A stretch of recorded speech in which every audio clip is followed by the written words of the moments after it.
welcome back Weirds and Weeboos to the channel to Double Change Doge, where today I'm kind of doing a video just kind of off of impulse, just because, I don't know, I just feel like it.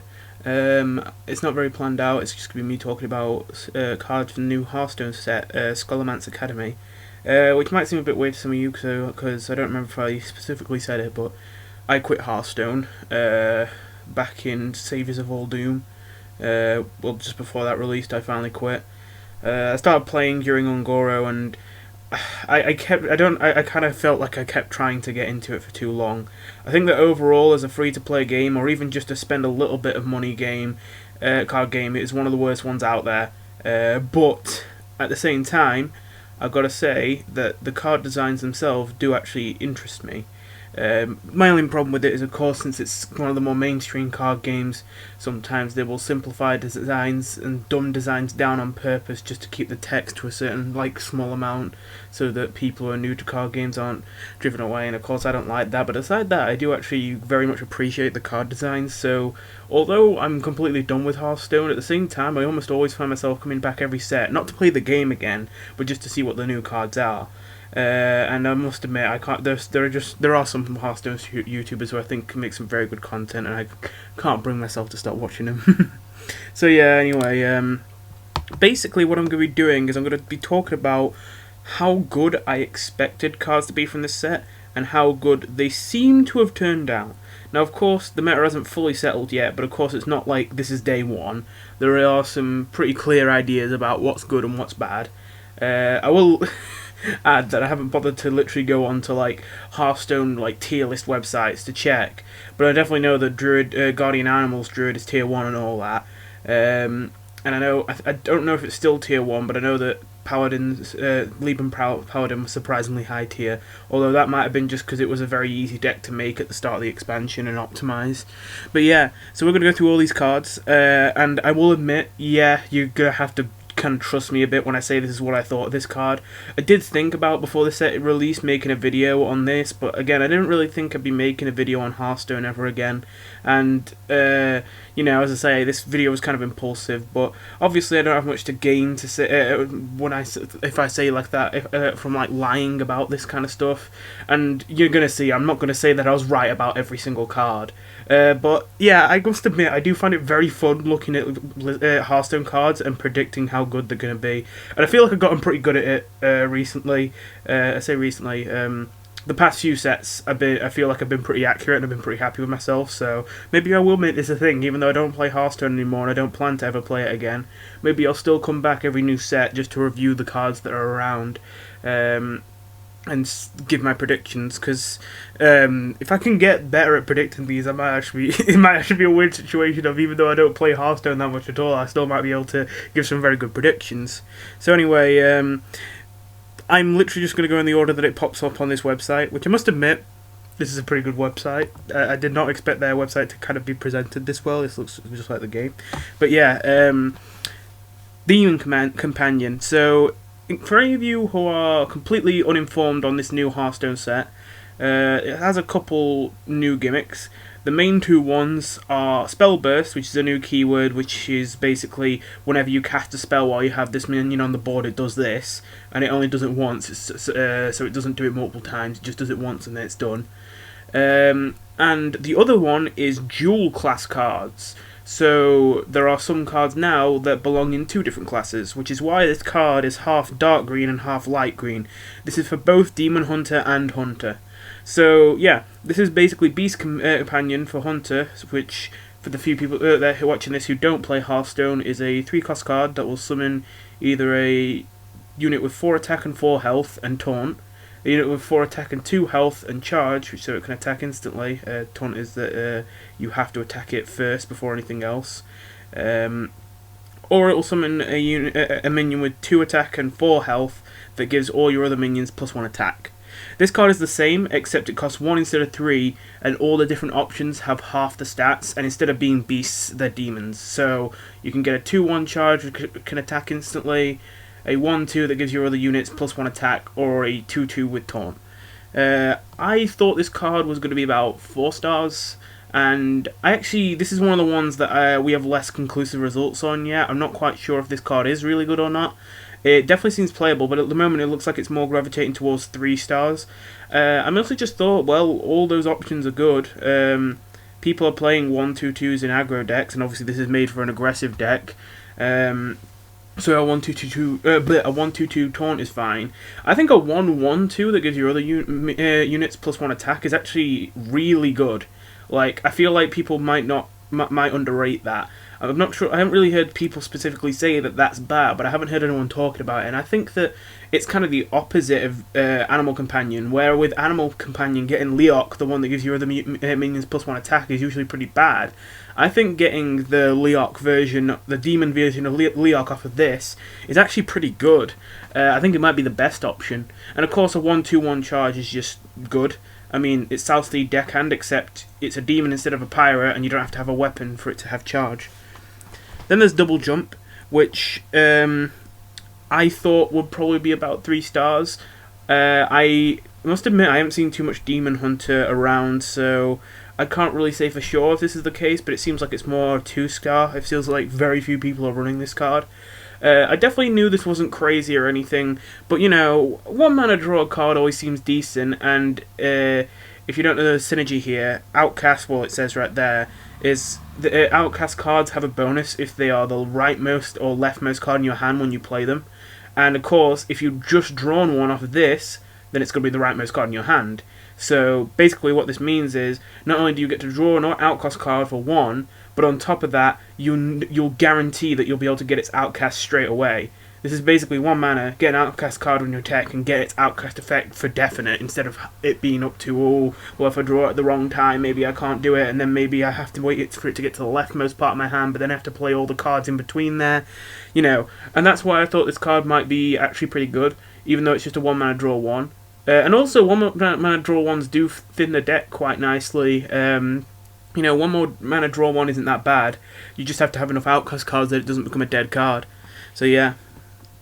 Terrain Crescent. Okay, I must admit, I think I was very wrong on this one, but I'm not gonna lie, I'm still trying to figure out how I was so wrong on this one.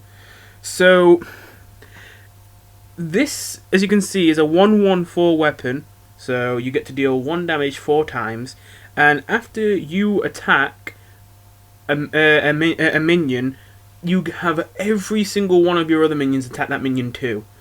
I thought that was crazy. I was thinking this would be a 5-star card, and while it seems playable, it doesn't seem that popular or that crazy strong, which shocked me really. This is kind of my thought process. Candle Shot. Yeah, I know. I can already hear some people are kind of thinking, oh, that's where it's gone wrong. But Candle Shot from Kobolds and Catacombs, that was a card no one would thought would be good. That is literally just a card for Hunter that is a 1/1/3 weapon, and it basically has no ability. It does have an ability, it's that your hero is immune to damage while attacking. So basically what that means is, since you're hitting these things when you have the weapon with your face itself, that means that you take damage from whatever you're hitting. And when you use this weapon, you don't take damage from whatever you're hitting.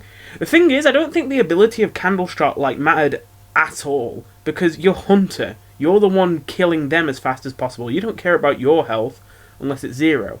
And the only way it's getting to be 0 is if you're either not playing Hunter correctly, you know, you're not fighting for the board and you're falling behind in the early game, which really shouldn't be happening, or you're losing in the late game, which at that point, having more health really isn't going to help you, because you're just going to lose a turn later. Unless you get lucky and top deck the perfect solution to win the game on the spot, you know, having more health in that situation is not going to help. So basically, it was just a 1/1/3 with a quote-unquote upside, but one that didn't help the aggressive Hunters at all. And yet, it was actually one of the better Hunter cards of the entire expansion, which is very, very weird. But I always kind of thought that it was that actually maybe a 1/1/3 weapon is good, which sounds like it's dumb because Paladin has a 1/1/4 weapon with no ability that's never used, but I thought actually that kind of makes sense. Paladin doesn't really have much use for a weapon like that because they're mostly focused about getting things on the board and getting them buffed up. On turn 1, you don't want to be playing a weapon that only does 1 damage. You want to be getting units on the board so that in turn 2 and 3 you can start buffing them up and stuff like that. And also, I don't think Paladin is in need of 1 damage pokes, whereas Hunter, it could very easily use those 1 damage pokes to be the finishing blow on taunt units. I'm still saying units because I don't play Hearthstone, but taunt minions. You know what I mean anyway, if you're a Hearthstone player. I say units, I just mean minions. But yeah, taunt minions and stuff like that, or minions that need to be killed before you can keep hitting face. That 1 extra damage just helped with trades a lot, and having it 3 times over the course of the game was useful. So this just, to me, even though this isn't a Hunter card, it's a Demon Hunter card. Demon Hunter is kind of playing similarly, it's a very high tempo class. It does have more card draw, but, still, I thought it would kind of work the same, and I thought that Demon Hunter could use this weapon, but to be fair, what I might have gone wrong is something that I thought would be an upside. I thought the fact that Demon Hunter's hero power gave him attack would be a reason you would want to run this, because then basically as long as you keep needing your hero power, this is basically a 2-4 weapon for 1. That's crazy and all that. That's what I was thinking. But to be fair, the fact that your hero power is a 1 damage ping as Demon Hunter, whereas with Hunter you don't have that, your hero power can only hit face, the 1 damage pings probably don't matter as much. And then past all that, the ability itself, I thought this ability was crazy. I know that if you're playing aggressive, you probably don't want to trade, and of course there's the situation where sometimes you might have to hit this with your weapon even though you don't want your minions to attack into it. And then it's a downside, but I thought that would be very rare, and to be fair, I think that is still pretty rare. It's just that when it is good, it's not as good as I thought. I think, because obviously the dream is that you're going to use this with Ace Hunter Kreen, which is the next card we're going to get to, but I guess that it doesn't happen often enough. Again, this is still a playable card. I'm saying like this card is trash, it isn't, but I really thought this would be super crazy OP, and again, I think the main reason it wasn't is just quite simply that Demon Hunter didn't need the 1 damage ping weapon as much as Hunter did, because they have a hero power that allows them to deal 1 damage for 1 mana whenever they want. Then there's Ace Hunter Kreen, who is a 3/2/4 legendary for both Demon Hunter and Hunter that gives all your other characters immune while they are attacking, which is... people were saying this might be the strongest card of the set, and well, clearly that hasn't happened. But at the same time, I've hardly seen this card played at all, so I can't really say yet whether it is bad or not. I don't think it's bad. But I think people were wrong to call it the best card in the set. I think they were a bit too focused on, oh, well, Hunter and Demon Hunter are always good with tempo and all that. They'll probably still be good. This is really the only super good tool. I don't want to say this because I feel like I'm forgetting some, because Demon Hunter and Hunter were probably the cards from the set I found the most forgettable. But I still feel pretty confident saying just off the top of my head. I think that Demon Hunter and Hunter didn't really get thrown much of a bone this expansion, which is fine because they were already, kind of good before. Demon Hunter especially was stupid good. So it kind of makes sense that they didn't get any stupidly crazy powerful cards in this expansion. Now they did get Ace Hunter Kreen, and to be fair, if Demon Hunter got more powerful cards, the same power level than they got at the start this expansion, with Ace Hunter Kreen, he probably could have been the best card in the set, but because they didn't get that push, and every other class got so much better in this expansion, because this is quite a high power level expansion compared to the others, it means that this card is still not bad, but it doesn't dominate as much as you think, because all the other classes are starting to catch up. And Demon Hunter didn't really push forward. I'm talking more about Demon Hunter here, because to be honest, for Hunter, this card just seems a bit greedy. It's not bad, yeah, you still probably run it, but I don't think it wins you games necessarily. It's just a good card to run in Hunter. Just because with Hunter, you're more concerned about face damage than trading. Not that you're not concerned with face damage as Demon Hunter, but as Demon Hunter, you're usually not super aggressive. You're still aggressive most of the time, but it's more close to mid-range, whereas Hunter, although there is mid-range Hunters, usually with the face damage it is, I am going to try and melt you instantly, I'm going to ignore all your units, which is why I think Kreen isn't that useful, and I'm just going to smack you in the face over and over and over and over. As well as that, of course, Demon Hunter has the hero power, which allows him to attack with his face constantly, and this gives you immunity while you're attacking with weapons or with your hero power as well. So, again, that's another reason why I feel like this card is more good for Demon Hunter than Hunter. But yeah, I think the big thing is, do you really want to trade in the aggressive deck you're putting this card in? And obviously the answer isn't, no, you never want to trade. That's not how it works, but to be honest, most of the time you probably don't want to trade. You probably just want to smack him in the face, and at that point, Kreen isn't really doing much. And again, you can save health by using him while you're using a weapon, but again, why are you trying to conserve health when you're an aggressive deck? Unless you're going to play this in a deck that isn't aggressive, but then it doesn't give you that much value unless you're in a very strange and conditional situation, so I don't think it's worth it. Oh yeah, I don't think I specifically mentioned, so I thought that this would probably be 4 stars, so even still I kind of overrated this, because it seems more like a 3-star card at the moment, but I thought this was going to be 4 stars. Oh, I didn't even mention the kind of rating system, so I know that you might already think it's obvious. Oh, 5 stars is best and, 1 star is worst. Well, I'll be a bit more specific. I'm using Trump's rating system, not Donald Trump. If you don't know about, again, the Hearthstone community, there's just a guy called Trump in the community. It's nothing to do with Donald Trump. He does a lot of these kind of predictions, and the rating system he uses is very specific, even though it's still just 5 stars. 1 star is that it won't be used in competitive decks at all. 2 stars is it will be experimented at high ranks, like people will seriously try it out, but it probably won't stick. 3 stars is that it's kind of popular in low tier but competitive decks, or it's absolutely defining for a tier 2 deck, like the deck would fall apart if we didn't have that card. 2 stars is it's absolutely defining for a sorry, did I say? But it's absolutely defining for a tier 3 deck, or it's in some tier 2 decks. I said that the wrong way around, but you get what I mean. 2 stars would be it's absolutely defining for a tier 2 deck, or it's in some tier 1 decks. And obviously 5 stars is this makes the top decks of the expansions. This makes those decks work. So that's kind of the rating system we're going by.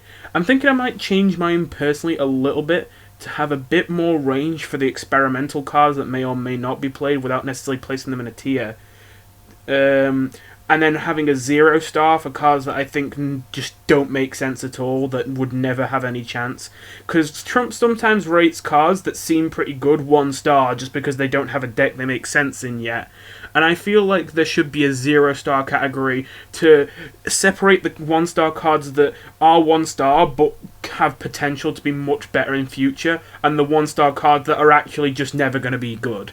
So I'm considering kind of doing that kind of division.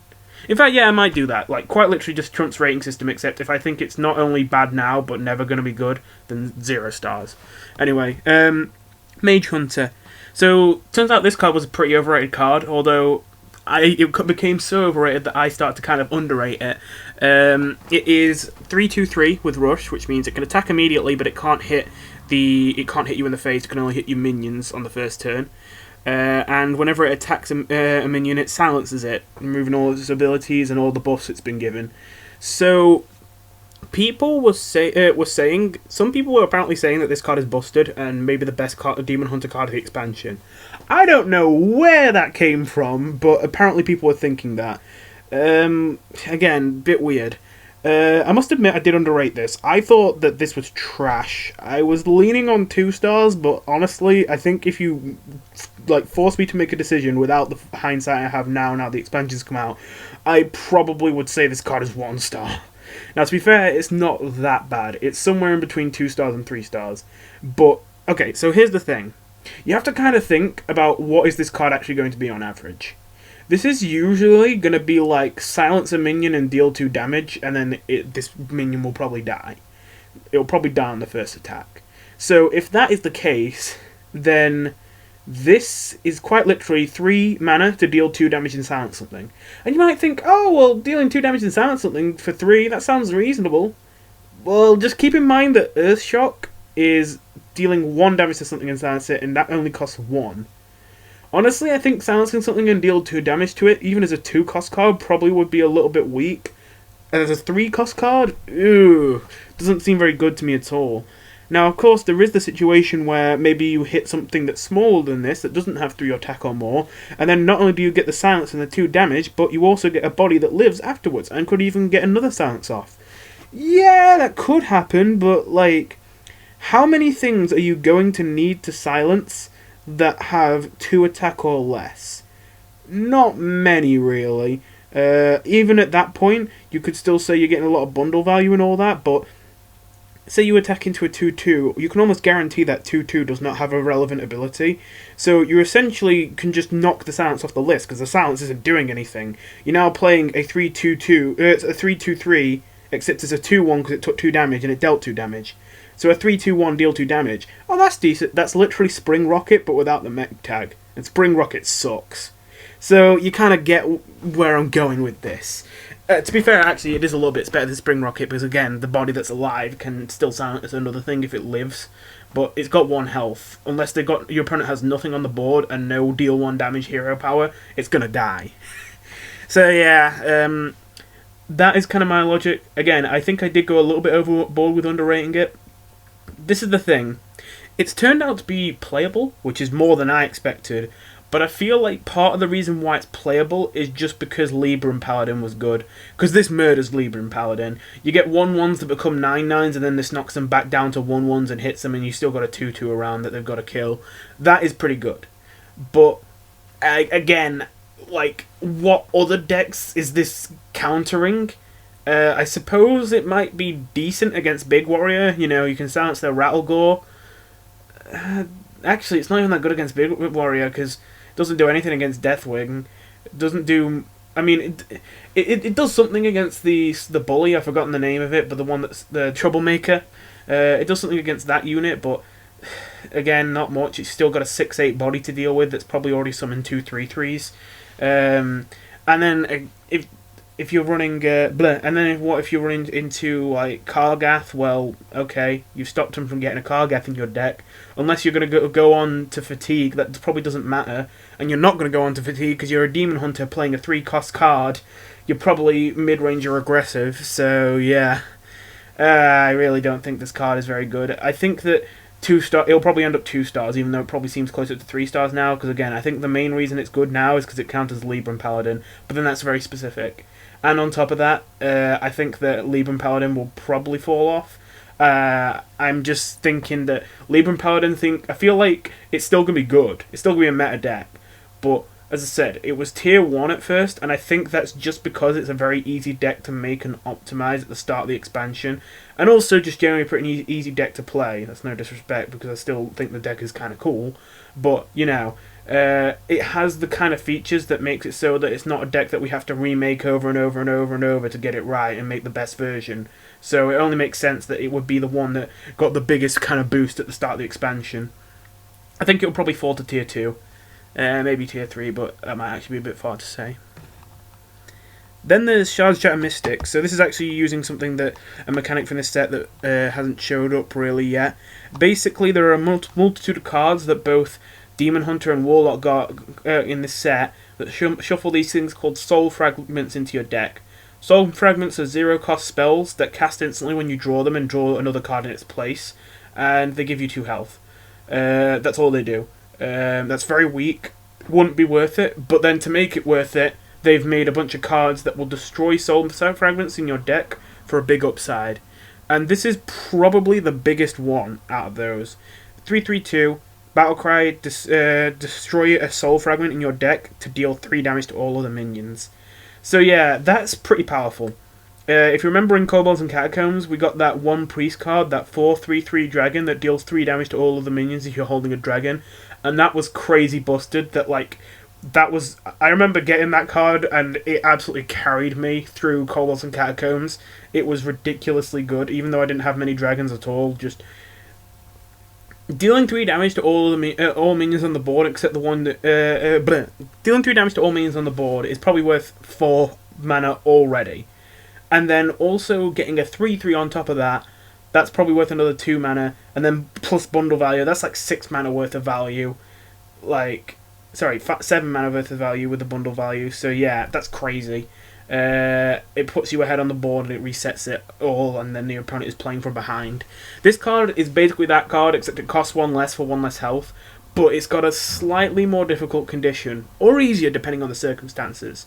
I would say slightly more difficult though, because if you have all the cards, then you probably won't have much trouble getting a dragon into your hand, whereas getting soul fragments out of your deck, well, you have to have them in your deck first, which means you have to run soul fragments cards. But then soul fragments themselves kind of suck, so you don't want to run too many cards that put soul fragments into your deck, because maybe some of the cards you don't even think are going to be that good or that effective for your decks, you know.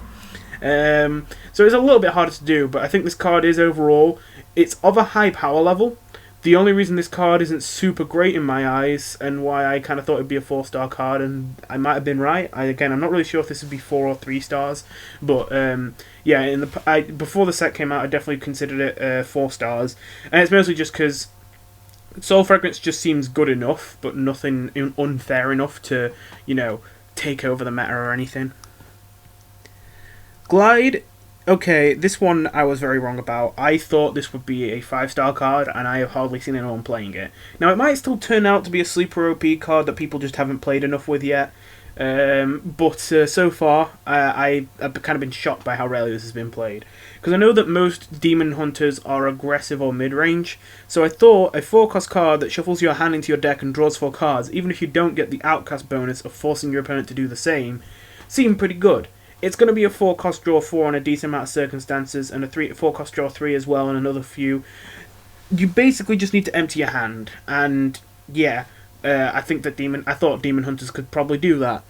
And I thought that this Outcast would be good for disrupting combo decks, and also would be good for disrupting control decks. And that makes sense, because if you're playing mid-range, then you'll get countered by control. So having a card that messes up control is good.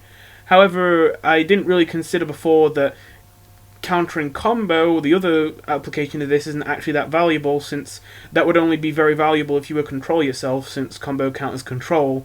But Control Demon Hunter hasn't quite become a thing yet, although people are now trying it out, but not a competitive thing yet. So yeah, I was a bit wrong on this one. It's either a 1-star or a 2-star. I hope it's a 2-star, but yeah. But theoretically, this card is crazy. I'm still kind of confused what went wrong here. The only thing that I could guess is just that people couldn't empty their hands, which to be fair makes sense. I didn't really consider before that this card is about, if you don't ignoring the outcast, if this card didn't have its outcast, that to get just about average value from this card, you would need to play it with 1 card in your hand. And now I think about it that way, it's like, yeah, okay, if you want to get good value out of this, you really have to empty your entire hand, or you have to outcast it against someone with a big hand. But, like, still, this feels like a card that just, its peaks are so crazily high, like, it can remove 6 cards from your opponent's hand and add 4 to yours. This can be a 4-cost draw 10, basically. That is insane. I know that that's not likely, but it's possible that it can be that. And that's kind of, I think I kind of might have gotten a bit carried away on that, but I thought that that risk would be worth taking for aggressive decks to, you know, get ahead. But I guess I was wrong. And I guess maybe turn 4 is just a little bit late to be doing this for aggro decks, because of course then you're not doing anything on turn 4, and then on turn 5. Yeah, I can kind of see how this fell apart now I think about it. And I guess the last nail in the coffin was Voracious Reader, a card we'll get to later in the neutrals, which was just crazy strong and has a very similar use as this. Maybe Voracious Reader just kind of outclassed this. So anyway, we were talking about Soul Fragments earlier. Here is one of the cards that shuffles Soul Fragments into a deck. It's Marrow Slicer. It's a 4-cost 4/2 weapon that puts 2 Soul Fragments into your deck. Very simple. I thought it would be 4 stars, and I would say it probably is 4 stars. I don't think it's particularly crazy, but I think you would run it in Soul Fragments decks, and well, people are running it in Soul Fragment decks. I don't think it particularly makes them super stronger or super weaker, it just makes them work. A 4/4/2 weapon has been shown to be good enough as long as it's got some kind of decent upside. In fact, it might even be the case that just a 4/4/2 weapon with no ability is good enough to play. We'll have to see. Because to be fair, the Paladin's True Silver Champion, that only restores 2 health when you attack with it. So that's not much of a bonus. So to be fair, a 4/4/2 with no text might be good enough. So yeah, you can imagine a 4/4/2 that shuffles 2 Soul Fragments into your deck is good enough, even if the 2 Soul Fragments aren't that much of an upside. So yeah, and even though you don't want them for the healing, you will want them for the, you know, destroying soul fragments effects. Then the Star Student Stelina. Okay, I don't know what happened here again. This is the kind of other thing like Glide. I really thought this card would be good. When I first saw it, I instantly thought this is broken, one of the best cards of the set, 5 stars and all that. Then I kind of calmed down a bit and I'm like, okay. There are a lot of card games where this would be really good, but to be fair, Hearthstone is probably one of the card games where something like this is less good. So, probably not as good as I thought, but still really, really good card. This is essentially a 4/4/3 that does better than draw a card. It takes a card from your opponent, and on top of that, you get to choose which card it is out of 3, which has a good chance of taking something from them that they absolutely need, especially if they're a combo deck. But yeah, I've just not even seen anyone play this card at all, like, full stop. Like, I've been watching a lot of videos of this new expansion. I haven't seen anyone mention this card since release, or even play it once. I have not seen it at all. In fact, I kind of forgot it existed until I started this video. So yeah, I really do not know what happened here. It seems like, in theory, you're just playing an aggressive / mid-range Demon Hunter, and then you can just overcommit to a board and then outcast this, and then find the board clear and just take it out of their hand, and oh look, you win. That was kind of what I was thinking this card would be, and apparently it isn't. Don't know what really went wrong there. Then there's Vile Fiend Trainer. I thought this would be just about good enough to see some play.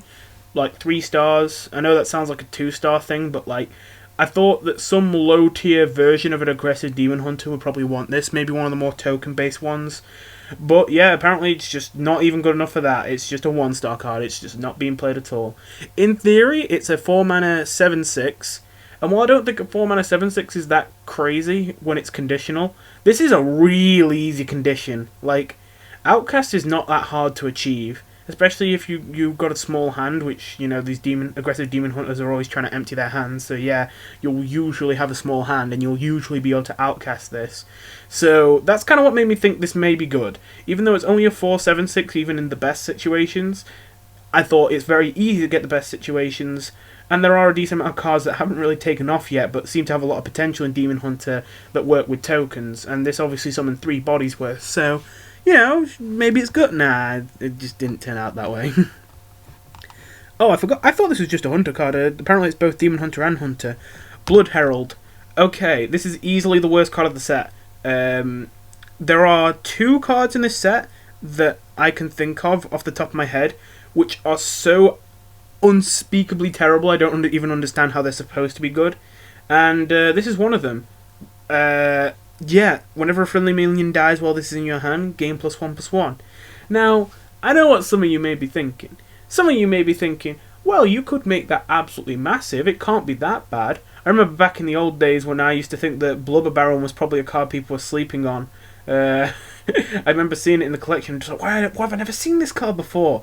It gets +1/+1 whenever you play a battle cry and it only costs 3. You could make that massive. There's so many battle cries in the game. So, like, here's the thing though. No.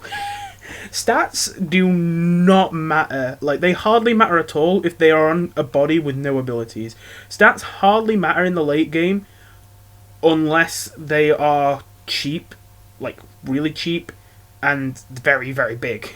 So yeah, Blood Herald costs 5, which, while it's not super expensive, it's not cheap. You can't just quickly throw that out there as a little bonus before you end your turn.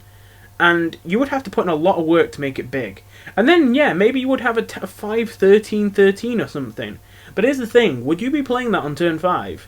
No, you wouldn't. Would you be playing it on turn 6? Probably not. You'd probably be playing it on, like, turn 12 or something. Now, here's the thing.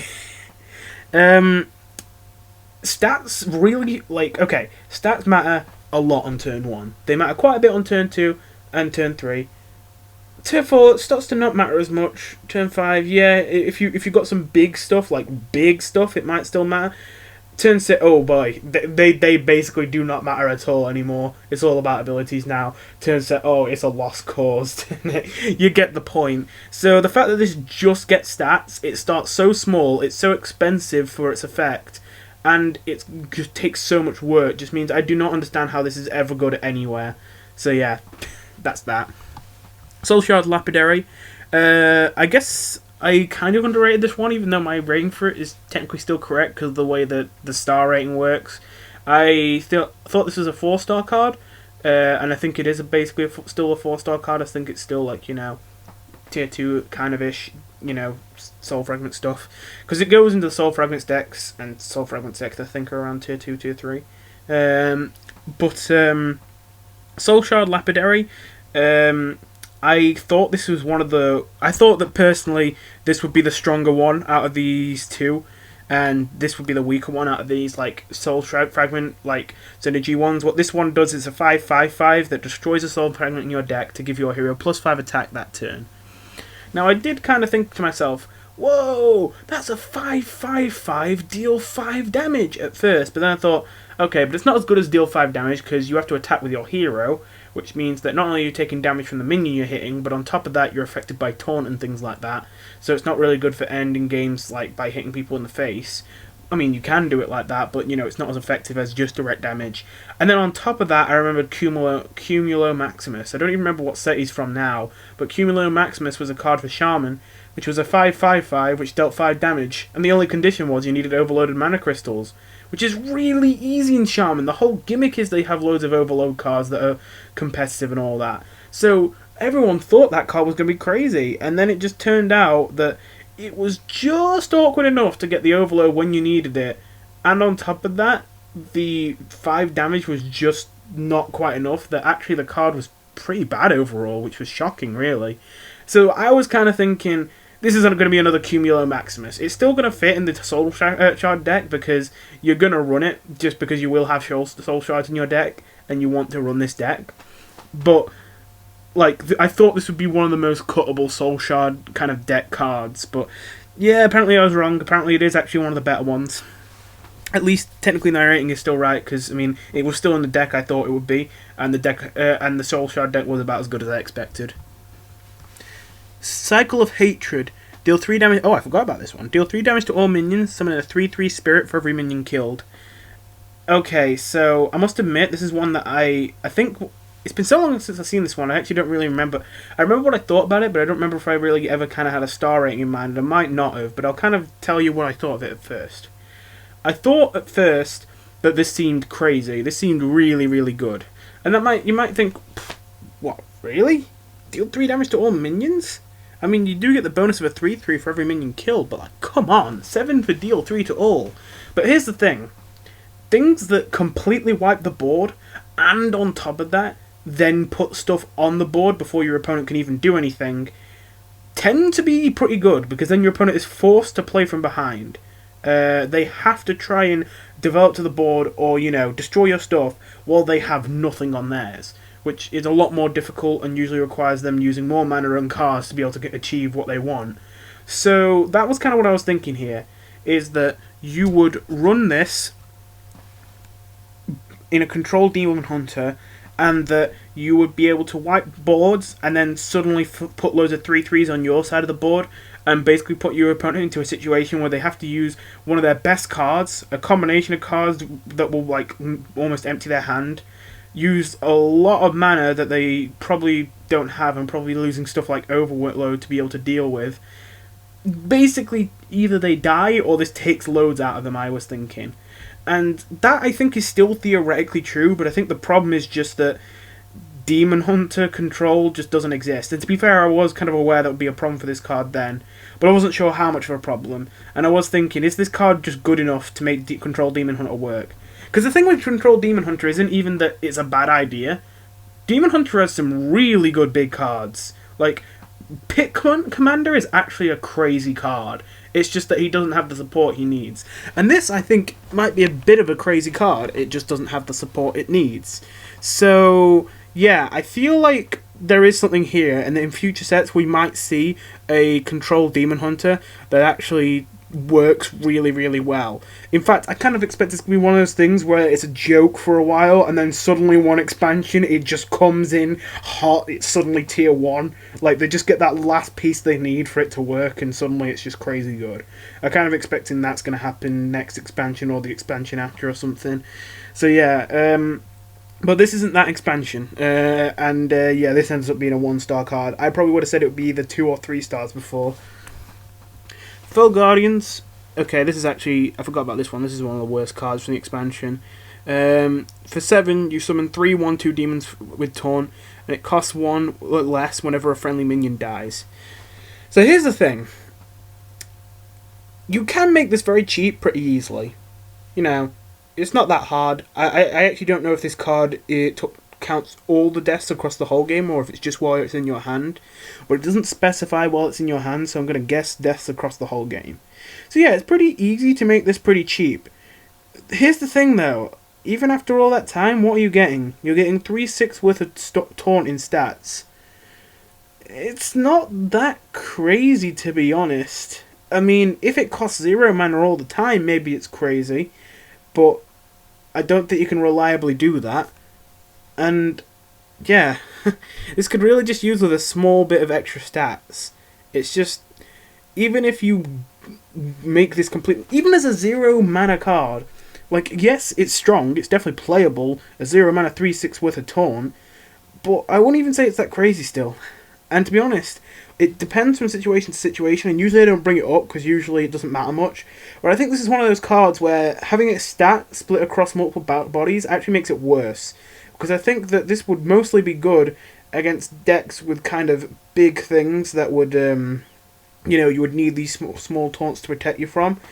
But then, usually those decks would also have board clears, and board clears obviously work better against multiple small targets than a single big target. So yeah, I don't really think this one had much of a chance of being good from the first place. Thought it was 1 star, and I haven't seen it played since, so I'm gonna guess it's a 1 star. Ancient Void Hound, I think this is the last one for Demon Hunter. It is. It is a 9/10/10 demon, which at the end of your turn steals 1 attack and health from all enemy minions. So I mean, I'm not gonna lie, I thought this was about a 2-star card when I first saw it, and now I think about it, I think that was kind of dumb of me to think. But yeah, it's a 1-star card. I knew this was me, but I was just thinking, maybe Control Demon Hunter works now. Like, we got Cycle of Hatred, and I know this isn't a super competitive card, but still, even if it's terrible on its own, you summon this off of Pit Commander, and it's crazy. And to be fair, this isn't as bad as it probably looks to some of you thinking this is a meme card. It definitely is a meme card at the moment, but it's not as bad as it looks, just because the main reason you probably think this is bad is it's like, oh, look at that cost, look at those big stats, and no, like, taunt or anything like that. Yeah, you play this, and you think you've won, but then your opponent just smacks you in the face and you die. But the thing is, this does technically have a battle cry, because the end of turn effect happens before it even goes over to your opponent's turn. Even though obviously it's better than a battle cry, because you also do it every turn.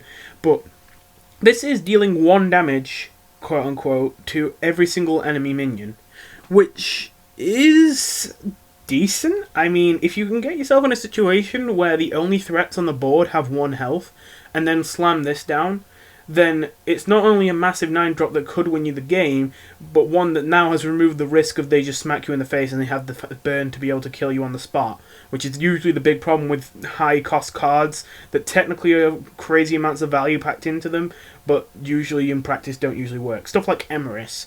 Cool, 10 mana 8/8 that doubles the stats of everything in your hand, but actually bad because you have to spend a whole turn playing an 8/8 without taunt, and then your opponent just ignores your 8/8 and smacks you in the face and kills you before you can play any of your stuff with doubled stats. Whereas here, you at least get that 1 damage to all enemy minions that could be that last thing you need just to get that instant swing so that you're in a safe enough position to be able to play this without dying. Anyway, I am going to speed up a little bit just because this video is going to end up really long. Druid. Okay, this is going to be a bit embarrassing. I was completely wrong about Lightning Balloon. I thought it was going to be like a 3-star card.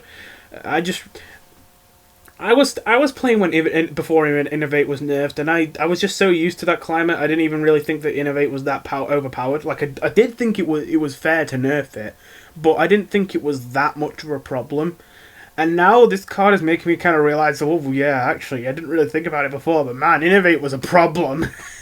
So yeah, I thought this card was certainly decent, but I thought that the overload was a bit much. I thought, does it really need that overload? Like, maybe overload 1, but overload 2? Ooh, that makes it a bit of a yikes. I'm not sure if you want to run that. Completely wrong. To be fair, in my defense, one thing that I think makes this card a lot better is Kael'thas. And to be fair, I wasn't around when Kael'thas was added. Although I know that Kael'thas is good and all that, I haven't played the game while Kael'thas is a thing that everyone fears. So, that is something. But even then, I think even if Kael'thas didn't exist, it would probably still end up being a 5-star card, and I was completely wrong in thinking it'd be about 3 stars. Again, I just thought... I kind of expected this to be just like... I expected this to be only about the same quality as an Innovate. I thought it would be better than an Innovate, but not much better. The nerfed Innovate, the game 1 Mana Crystal instead of 2. So yeah, I was completely wrong on that one. Hands up, yeah. Gibberling, I thought this would be 2 stars, and I think I want to say I'm correct. Again, the meta really hasn't settled enough yet, but we've seen some crazy aggressive swings from this card. It seems like it's not consistent enough to make a really competitive deck, but at the same time, when it goes in so hard that you can never really write it off. You always have to be wary of these things, which I think is the kind of thing that would constitute a 2-star rating. It's something you could genuinely, even while being competitive, bring to a game or something like that. You could always bring a Gibberling deck out of nowhere in a competitive situation and genuinely hope to win. But, it's a risk, and there are decks that should, in theory, be better on average. So yeah, I think that fits the 2-star category. Nature Studies. Okay, so here's the thing. The Studies cards are also a bit weird, because everyone said they were trash. And in theory, they should be trash. But we have seen a lot of people playing them, just slotting them into high-tier decks, and them actually doing alright, surprisingly. So, I don't really know if I want to call it too much, but I'll just say, I did think that these studies weren't complete trash, but I thought they would basically all, except for a couple, be 2-star cards, because, well, quite simply, obviously these are kind of like 0-mana cards, because you discover something, and then you make the next time you play one of those things cost 1 less. So, yeah, that makes them seem like 0-mana cards, and that seems good. But then you're basically saying, hey, I'm not going to pay any mana to do this, which is better than paying 1 mana to do this, but I want one of my cards for my deck to be something I don't choose. Which is kind of dumb when you think about it that way, but that's basically what you're doing. You're taking up a whole deck slot for a card that, for free to be fair, gets you a card that you don't know what it's going to be. Now, the only reason that I thought that these were going to be 2 stars was because, to be fair, this is actually better than them just being 0 mana. By them being 1 mana, but then making the next one cost 1 less, you can do this to make some kind of tempo plays where you can play a card 1 turn early. And I think this is why Nature Studies has been a little bit surprising and may actually be a card you genuinely run in high-tier decks. Is because you can Nature Studies and then not play a spell and then play Guardian Animals a turn early or something like that. And that's a card we'll get to later, by the way. So yeah, these cards have turned out better than I thought because, at least I can say I saw that this 1 mana discount that you could save was actually a thing that was relevant, but I didn't see how relevant it was. It seems that it's actually very strong, and I didn't realise that. I thought it was just alright. Partner assignment, I've got to say, I've got to put my hands up. I was wrong here. I didn't think this was great. I thought this was a 2-star card. I thought, yeah, they're 2 random cards. You don't even get to struggle them. They're 2 random cards, but if you get it on turn 1, it gives you a good curve. And if you get it in the late game, it's a 1 mana draw 2. Yes, the cards aren't that good, but it's still a 1 mana draw 2. It seemed like a decent card to me, to be honest, but I'm not even really sure what went wrong because hardly anyone's running it, but clearly something did. I didn't think it was super competitive, but I thought it was enough to be at least on the map for competitive decks. Maybe a couple niche decks would run it. And, well, it looks like in the end no one's even running it, unless just for fun or just for memes or whatever. So, yeah, 1 star, I guess. Groundskeeper, okay. I'm very glad I didn't really fall into this one fully, but I still kind of fell for this a bit. I've forgotten which expansion this was, but there was a card released a bit ago, which was a 2/2/3, which would give you 5 armor if you had a spell that costed 5 or more in your hand. And I looked at that card and I'm like, I should think this card is good. It's a 2/2/3 with an upside if you have a spell that costs 5 or more in your hand, which is a pretty easy condition to meet. but I just feel like gaining 5 armor doesn't really matter that much. So, and you would probably have to build your deck around this. So, I thought that card was probably going to end up being pretty meh. I thought it'd be like 2 or 3 stars ish. Turns out it was pretty good. And then I thought, okay, maybe gaining 5 health is more important than I think on a good body. And then I saw Groundskeeper, and I'm like, I want to say this card sucks, but they got me last time. Last time they had a good stat line unit that also gives you extra health if you have a spell that costs 5 or more in your hand. So I was looking at this and I'm like, I really want to call it trash, but you know, I got burned last time, and I think it might be better than I think. I think it might be 2 or 3 stars ish, and well, of course, it seems like no one's running it at all. So should have stuck with my gut on that one. Oh well, at least I didn't say it was super good or anything. I don't know if there's anyone saying it was going to be really, really good, but there were definitely some people who... It definitely seemed like most people thought this card was going to be good, and it didn't turn out so great. Not really much to say about Twilight Runner. This one was just obvious. I don't think anyone thought this card was going to be bad. Maybe not everyone thought this card was going to be crazy good, but yeah, I thought this card was going to be crazy good, and what do you know, it's crazy good. Turns out, when you have a 5/5/4 that has stealth, so you can't target it until it attacks, and it draws 2 cards when it attacks, so basically it's a guaranteed 5/5/4, draw 2 cards. Do even better if your opponent can't kill it straight away. Yeah, it turns out that's pretty good. Not much else to say about that, it's pretty obvious. Forest Warden Omu. Okay, you know, I didn't even really consider this. I actually do not know how good this card is right now. I know it's good. I think before I was thinking it would be probably around 3 stars. Because I thought that casting a spell, refilling all your spell mana, yeah, that makes a lot of sense. However, this card is basically, in a best case scenario, you're gaining 4 mana off of this.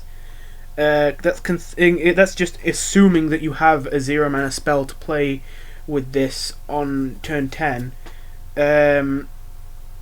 After you spent 4 mana before playing this. So, yeah, the most this can give you is 4 mana. And then, on top of that, it's a 5/4 body, which is worth 4 on its own. Even then, it's kind of a weak thing for 4. And then, you're only really... So that kind of... But then you're paying 6 for it as well, for a body that's only really worth 4.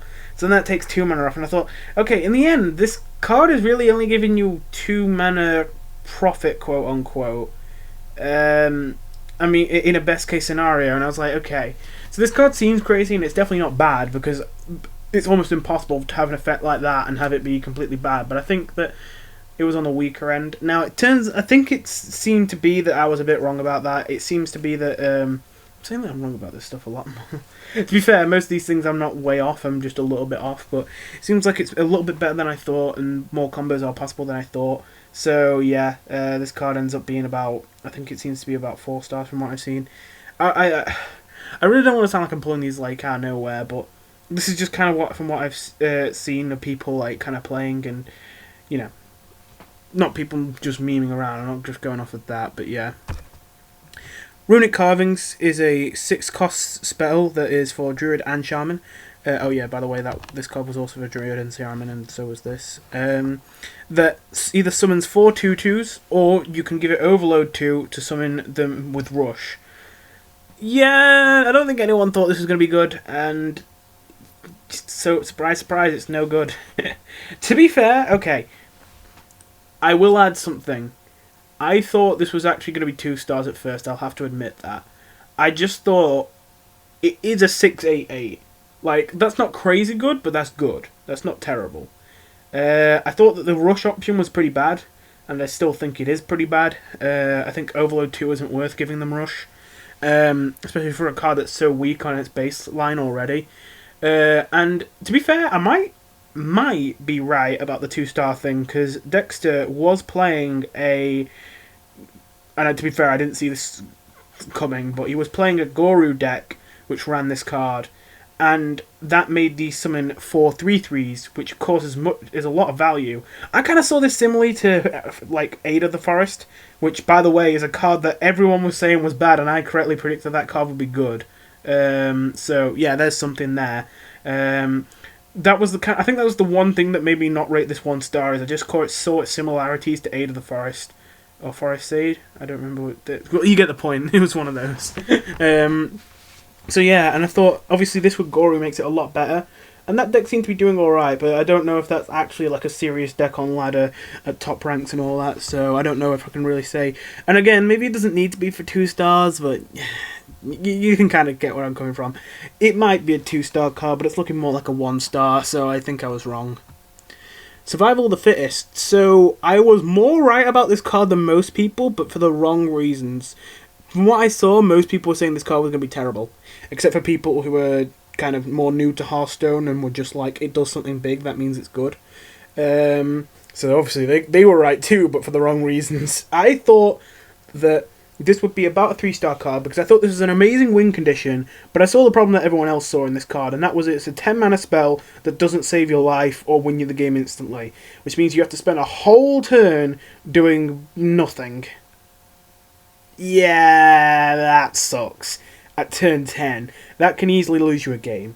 However, I thought it wasn't a dead in the water card. I didn't think it was dead on arrival. I thought it would be potentially still useful, because if you do have minions on the board, it does give them all +4/+4.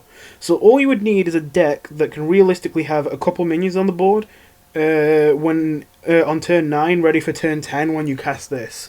And then this would be decent, I thought. So turns out that's not how it works. How it works is Kael'thas. Again, kind of forgot about Kael'thas. And yeah, Kael'thas just destroys. you use Kael'thas to play this for free. For any of you who don't know who Kael'thas is, he is a card who has been nerfed multiple times, so I don't even remember what he does yet. But when he was first printed, he was a 6/4/7. Which every time you casted 3 spells at a turn, the third one would be free. Then that was too overpowered, and it got nerfed. I don't remember if it was 2 or 3 times, but it got nerfed quite a few times. And now, the most recent nerf has made it a 7/4/7 that only makes the spell cost 1 instead of 0. So yeah, he's still pretty good though. But yeah, what people would do is they would play Kael'thas, they would play double Lightning Bloom or like Innovate. You know, they'd play 2 0-cost spells and then play this for free. Play it really early without having to spend a turn. So yeah, this one ends up being like 5 stars because it's used in the Guardian Animals deck, which is absolutely probably the best deck of the expansion, almost no contest. So yeah, although to be fair, I'm not sure if every version of that deck runs this, but I think most versions do. Then there's Adorable Infestation, which is a 1-cost card for Hunter and Druid, which gives a minion +1/+1, summons a 1/1 cub, and adds a cub to your hand. So yeah, +1/+1, get a 1/1, which is a beast, and add a 1/1 beast with no ability to your hand for 1.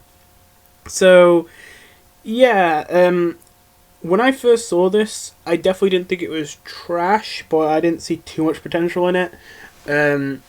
Another 2 stars. I'm not gonna lie, I do kind of like to give cards 2 stars. I kind of really hate giving cards 1 stars, just because I feel like there aren't many cards that you can say are never gonna work in this meta. Unless you really have like proper researched all the decks that are probably going to form with these new cards, and then checked all the matchup tables and then like ruled them out like thoroughly. I feel like, so yeah, if I'm giving a bit too many 2 stars, that'll kind of be why. But yeah, I thought it seemed kind of bad, but it wasn't bad enough to rule out. So yeah, because a 1/1 and a 1/1 is a decent play on turn 1. The problem is that you have to have a minion already on the board for this to work, which really holds it back, because that means this is a 1-cost card that you cannot play on turn 1. But then I kind of thought I may be thinking about this wrong. I should probably think about this more as a 1/1 that gives another unit +1/+1, that can also be a 2/2/2 that gives a unit +1/+1. Because of course the extra 1/1 it adds to your hand, you can pay an extra 1 to play that. I hate having to say 1 this much. So yeah, and when I thought about it that way, I thought, well, that's not crazy or anything, but you know, it's flexible, it's reasonable, you know, it's not trash, basically. And it turns out this card might actually be closer to 3 stars, because I've seen a decent amount of Hunters and Druids that are playing aggressively using this, especially Jiveling Druids definitely enjoy using this. So it may actually be better than I thought, but again, I'm not sure if the meta's settled enough for me or us to really say yet. Chando Wildclaw. Okay, I was completely wrong about this one, but to be fair, I know why. I kind of knew there was a decent chance I'd be wrong about this one from the start. But yeah, I don't think any deck runs this like at all at the moment, unless there are some versions of Guardian Animals Druid that do. But if they do, I haven't heard of them. Chando Wildclaw is a 3/3/3 for Hunter and Druid, which you can either give every beast in your deck +1/+1 when you play it, or you can transform into a copy of a beast you have on your board. Now, so let me explain. I knew that this didn't fit very well into the decks that exist. I knew that the only deck this fit into was Guardian Animals Druid, and even if even in that deck, it might not be necessary. And I knew for that reason it probably wouldn't be as good as I thought. But at the same time, I'm like, nah, this effect is so good, you've got to fit it somewhere. There has to be somewhere you fit it. Maybe you make a completely separate Druid deck with big beasts that cost more than 5, and run similar things to the Guardian Animals deck, but just not the same, and then you run Chando Wildclaw in that. I thought Chando Wildclaw would be one of those cards that's just so good it practically makes its own archetype, which might seem a bit weird, but I mean, it's happened before. I'm trying to remember what it was. There was I forgot what it's called, but there was a card in Uldum, I think it was Uldum, the 3/3/3 for Warrior, which summoned a copy of a damage-friendly minion. That card just created, like, self-damage Tempo Warrior out of nowhere. That deck was dead for multiple expansions, and it suddenly came back just because of one card, because that card was so good. And I kind of saw that. I saw this card as basically that card from Uldum, but for the Beast Synergy deck. That's what I thought this was going to be. And sadly, it wasn't that crazy. But still, I want to say that in theory, this is a really good card, and I feel like it's going to come back in future eventually. Eventually, an expansion has to be printed, which makes some kind of card which makes this deck work. Maybe with Guardian Animals, maybe without Guardian Animals. But yeah, because in theory, transforming into a copy of a friendly beast for 3, that's really, really good. You can basically play a copy of any unit you want as long as it's a beast, which this is going to be a beast deck, so probably everything is a beast. And then you get to play a copy of it for 3, so you can like have a 10 drop and play it for 3, which is obviously really, really good. And then if you have nothing, it's not even a dead draw, because you give every beast in your deck +1/+1, you have a 3-cost Keleseth right there. Seems pretty damn good to me. And I think this is another thing that kind of pushed me to thinking this card would still somehow end up 4 stars, even though it didn't seem to fit anywhere, was because not only was it in Druid, but it was in Hunter too. There were 2 classes that could have made this breakout deck that I knew just had to exist in there somewhere, but we just hadn't had it yet. And yeah, it sadly just didn't happen. So yeah, this card from what I've seen has not seen any play at all, so I guess I'd have to say it's 1 star, but yeah, I was really thinking it'd be like 4 stars or something. Then there's Teacher's Pet. Not much to say here. I knew this card would be really good, not because I thought the card itself was that crazy. Taking out Guardian Animals out of the equation, I think this is somewhere in between 3 and 4 stars, depending on what deck it fits in. Like, if I'll put it like this: if it fits into a good deck, it's a 4-star card. If it's a card that carries a bad deck, it's a 3-star card. But yeah, ignoring like Guardian Animals, that's probably the rating I would have given this. But knowing Guardian Animals existed, yeah, I'm giving this 5 stars. That's what I thought then, and that's what I think now. And of course, the Guardian Animals. Of course, that had to be the last one here. This is the card I've been talking about the whole time. So for those of you few people who do not know what this card is, it's a 7-cost spell for both Druid and Hunter, but mostly just Druid uses it. And it will summon 2 beasts that cost 5 or less from your deck and give them Rush. So you run a couple Teacher's Pet, you run a couple Twilight Runners, and you run a couple Lake Threshers, which is a card we haven't gotten to yet, but I will spoil it in advance. It is a 5-cost 4/6 beast in neutral that whenever it attacks, it will attack the minions next to the one you hit as well. So you can hit 3 minions at once, you get a good hit with that. And as I say, it's a 4/6, so it's only got 1 attack less than the average stat line for a 5-drop with no abilities.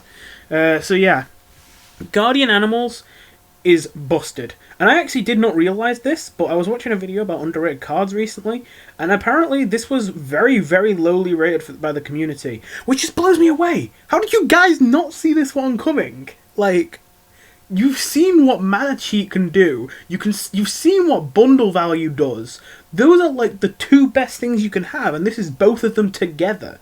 Okay, so let me just put this into perspective. Again, you have to build a deck around it, but you've been given all the tools already, so, it's not going to be that hard. So, just, for now, forget that you have to build a deck around it, and just let's consider the value of this card. You get a 5-cost beast, and then you get another 5-cost beast. So 5 plus 5 is 10. Now, because of bundle value, which, if you don't know what bundle value is, it's a concept that in card games, having one card that does the same thing as 2 separate cards is better than, those 2 separate cards, even if that one card costs more, because you're using one card from your hand instead of using 2 cards, even just ignoring the cost. So you've essentially, quote-unquote, drawn a card. For example, Spring Rocket. I was actually mentioning that earlier. A 3-cost 2-1 that deals 2 damage. You may think, well, a 2-1 is worth 1 mana, and 2 damage is worth 1 mana, so why doesn't it cost 2? Well, a 2-2-1 that deals 2 damage might actually be a little bit overpowered. And that's because, if you did play a 1-2-1, and then did play a 1-cost deal 2 damage, you played 2 cards from your hand. Whereas if you play a 3-2-1 that deals 2 damage, you play 1 card from your hand. So again, it's like you've drawn a card. Now, it's not quite as good as drawing a card, because obviously you don't get another option from your deck, which is why we count it as 1 mana, even though drawing a card is kind of worth 1.5 mana. But yeah, generally most people would consider every bit of bundle value you add on 1 mana. So we have 2 things here in 1 card. We have playing 2 different 5-cost units. That in itself is 1 mana. So 5 plus 5 plus 1. That's an 11 mana worth card for 7. We've already kind of hit a thing there of, ooh, that's quite a lot of value. But let me take it even further. You then give them both rush. Now, to be fair, I could consider this 2 separate give them rushes, but giving something rush is such a small effect that, to be fair, I probably should count giving them both rush as 1 effect, since we literally have a 1-cost card in this set that gives everything rush. So let's just say that's worth 1, giving them rush. Even then, taking that into account, add the bundle value again. That's another, so 5 plus 1, and then with the bundle value plus 1 plus 1. 13 mana of value. 13 mana. And that's not even considering how overpowered this 5-drop is. If you get 2 Twilight Runners, well, that's a okay. You played a 5/5/4 with stealth, and it instantly attacks, so it instantly draws you 2 cards. That, assuming, in the best case scenario, that it dies the very next turn, like, you don't get to draw any more cards off of it, which is not even, like, the most likely outcome, because you've just probably blown out the board, and now you're winning on board, and your opponent has to answer these quickly. This would be, a 5/4 is worth 4, drawing 2 cards is worth 3. That is 7 mana worth on a 5 mana card. And it also has rush, so that probably makes it closer to 8. So that's 8 plus 8 plus 1 plus 1 plus 1. 19 mana worth. This card is stupid. Again, okay, so I do want to clarify something. You're kind of probably going to be saying, oh, well, this math is all off and all that. Why is it so much higher than the amount?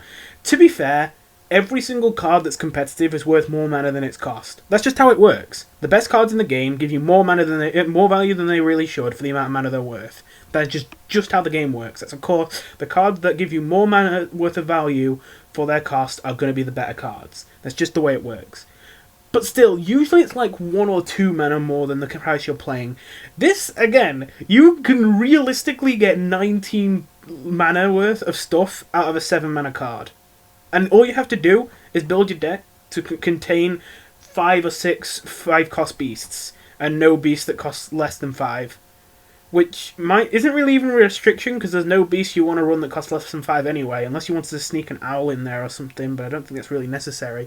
In fact, is Iron Beak Owl even in standard anymore? I know they rotated out the 4/4/3 that sounds as a unit.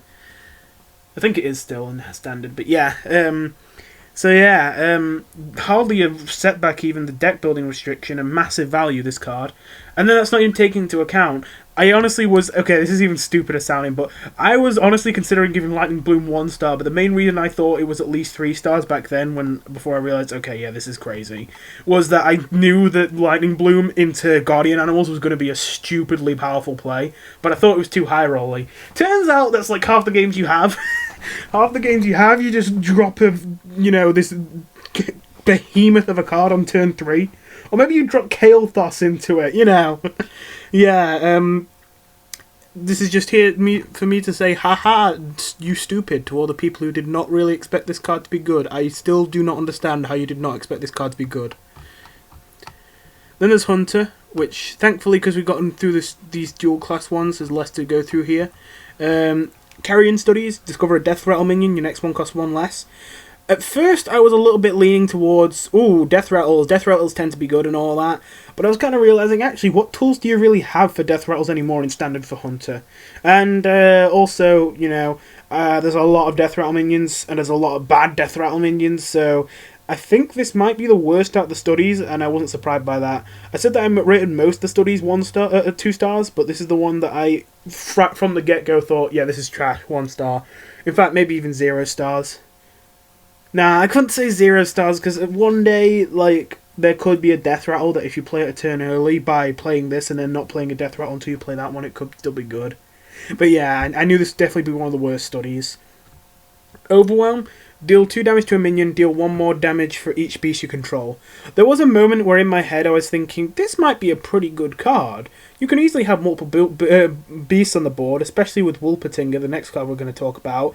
So, as a hunter, when you're not even trying to have synergy with this card, you probably will put loads of beasts on the board anyway. So yeah, this could be pretty easily become a 1 deal 4 or 1 deal 5 or 1 deal 3. But here's the thing, you're a hunter, you want to hit them in the face. And this card cannot hit them in the face. This can only hit minions, and you only want to hit their minions if their minions are about to clear your board, or if their minions have taunt. So, you don't need this that much. And then I thought, well, it still might be good. And then I remembered something that was really just the thing that made me think, oh yeah, this isn't going to work. Wing Blast from the Witchwood did not see any play. If I remember correctly, that was a 4-cost Hunter spell that dealt 4 damage, but if a minion had died, I think it was any minion too, it didn't have to be your own, it could be the opponent's, then it would cost 1. And people thought that card would be great. 1 mana deal 4 damage! Crazy! And it's so easy to activate. And still, even though it was easy to activate, 1 mana deal 4 just wasn't that good because it couldn't hit face. So yeah, I kind of think of this as a 1 mana deal 4 with a little bit of a condition. And then I think about it that way, it's like, oh yeah, this actually makes a lot of sense, this card's going to suck. So I almost kind of leaned towards 3 stars, but luckily before the set came out, I already knew this was probably going to be 1 star, and yeah, lo and behold, it's 1 star. Maybe even 0 stars. Yeah, you know what? This sounds harsh, but I actually feel confident calling this card 0 stars. I probably would have called it 1 star before, but 0 stars to this card just because it looks decent, but it would need to hit face to ever be good.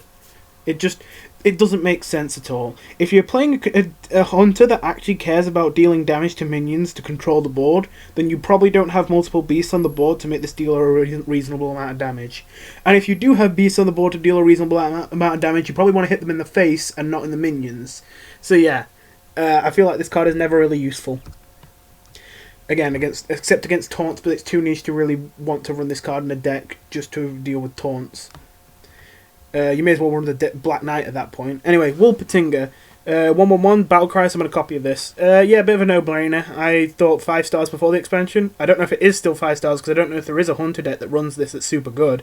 But it's definitely not bad. It's definitely at least 4. Yeah, it's a 1/1 that gives you another 1/1. Except it can even be better, because if you hand buff it, then it could be even crazier. If you just scavenge Ingenuity into this, which is already a good card, then you get a 1/6/6. Pretty cool. This is just a bit of a no-brainer. Even the synergy, the hand buff synergy, you don't even really have to. You just run a card that you would already be running anyway for it. That's actually what you do. This card is so easy to just slip into every single Hunter deck ever. So yeah, do that.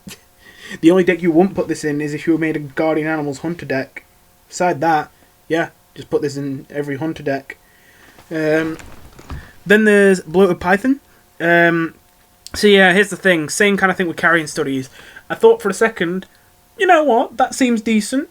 We've underrated these Death Rattle cards a lot in the past, and consistently Death Rattle Hunter has surprised us in the last few expansions. But now I was really starting to look at this and I was like, it's not that crazy, and what tools do we really have anymore for Death Rattle Hunter? The only thing I can think of off the top of my head that's particularly good, even then, arguable it's particularly good, is that Hunter legendary from Rise of Shadows, the 5, I think it was a 5, it might have been a 6, the 3/4 with a death rattle to summon a death rattle. Oh no, I think that was just for mechs, was it? Summon the minions from your hand and will trigger its death rattle.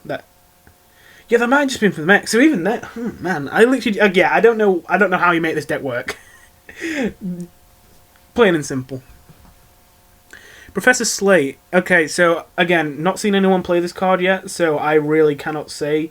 I feel like people haven't even given this card a chance yet, so I'm not as confident to say this is 1 star.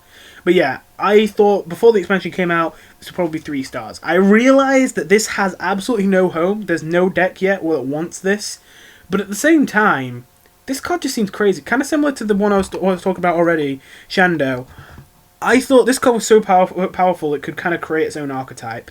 You know, a control-ish hunter. And even then, it wouldn't necessarily even be creating its own archetype. This is definitely a more feasible one for it to just pop into existence, create a new deck. Because technically, it wouldn't even be creating it from thin air. There already has been a late-game spell hunter deck that they've been pushing for a bit that just never gave it good enough cards for it to become a serious thing. This could have been the last push they needed. Because, just look at the card. 3/3/4. Great stats, literally doesn't need an ability, and that's not terrible. And then give it an ability that makes it so all of your spells insta-kill. The only problem is it's Hunter. If it just wasn't Hunter, this would be insane. But it's Hunter. But I still think that eventually a Hunter deck has to pop up that kind of cares about this.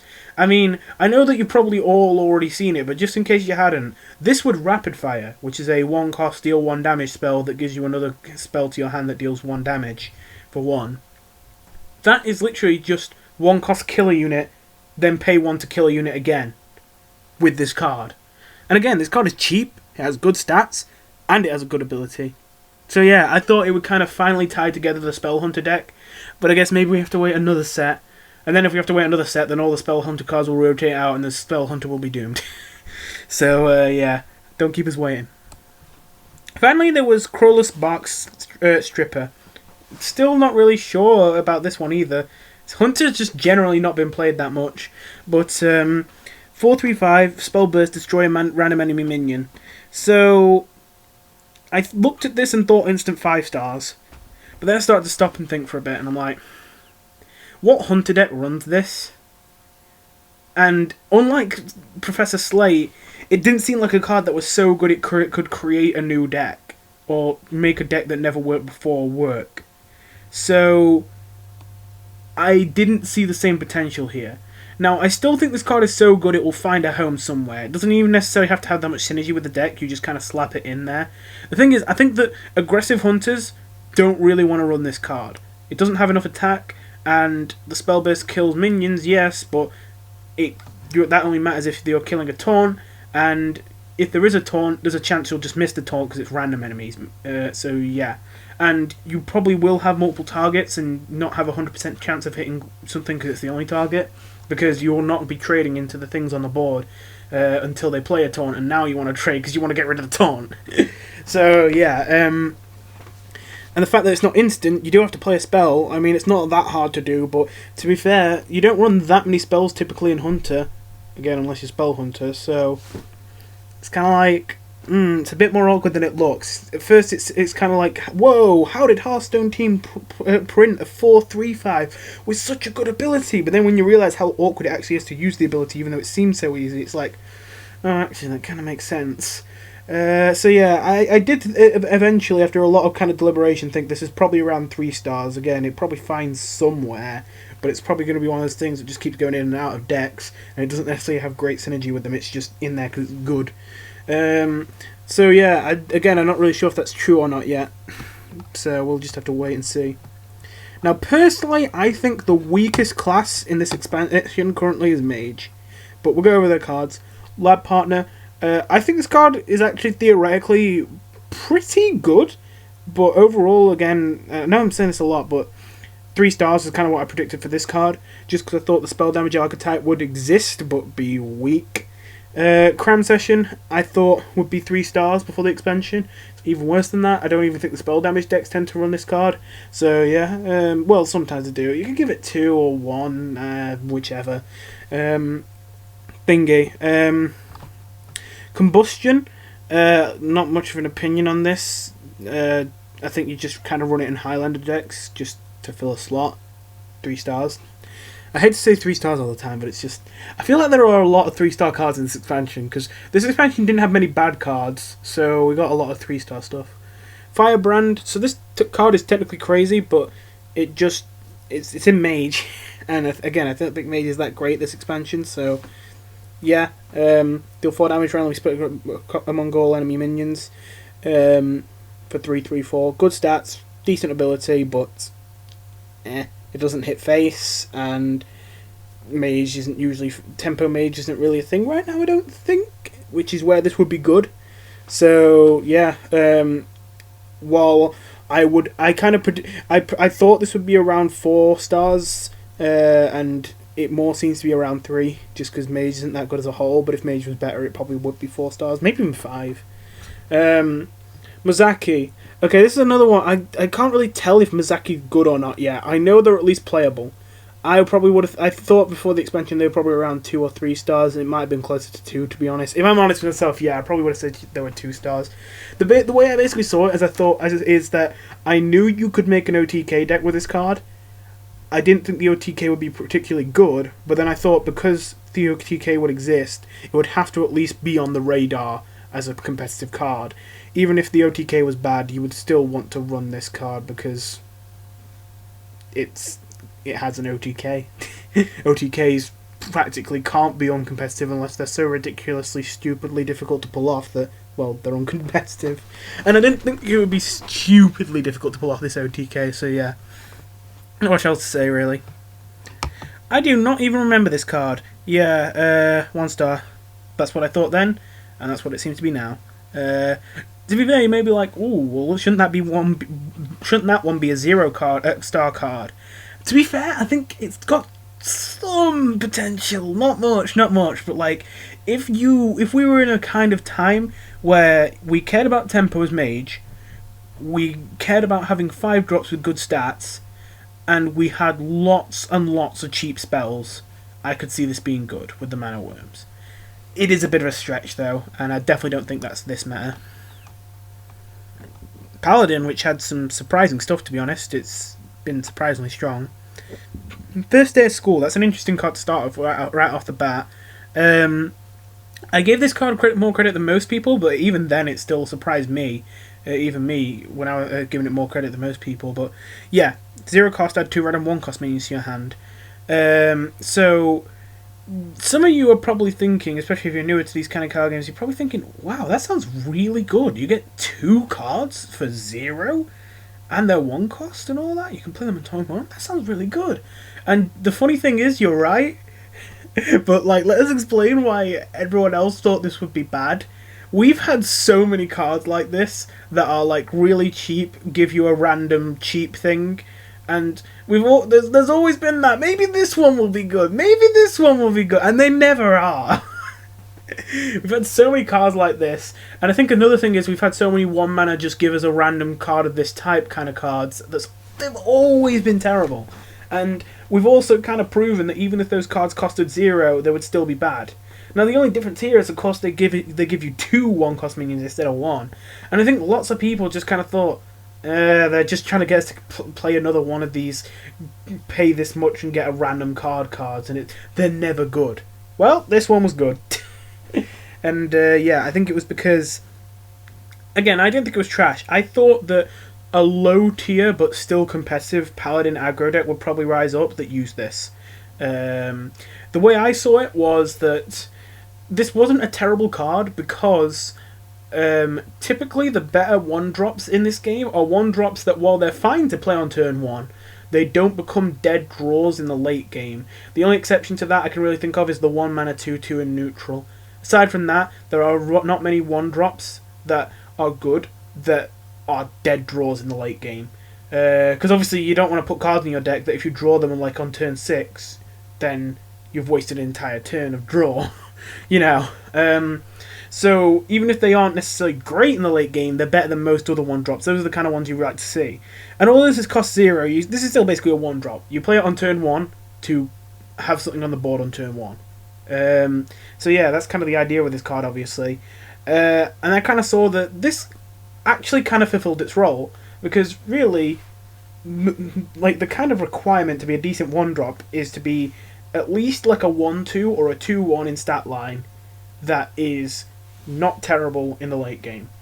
And, well, I think it's pretty reasonable to say that you would get at least a 1-2 without a downside from 2 random 1-drops. On average, you probably would get at least that.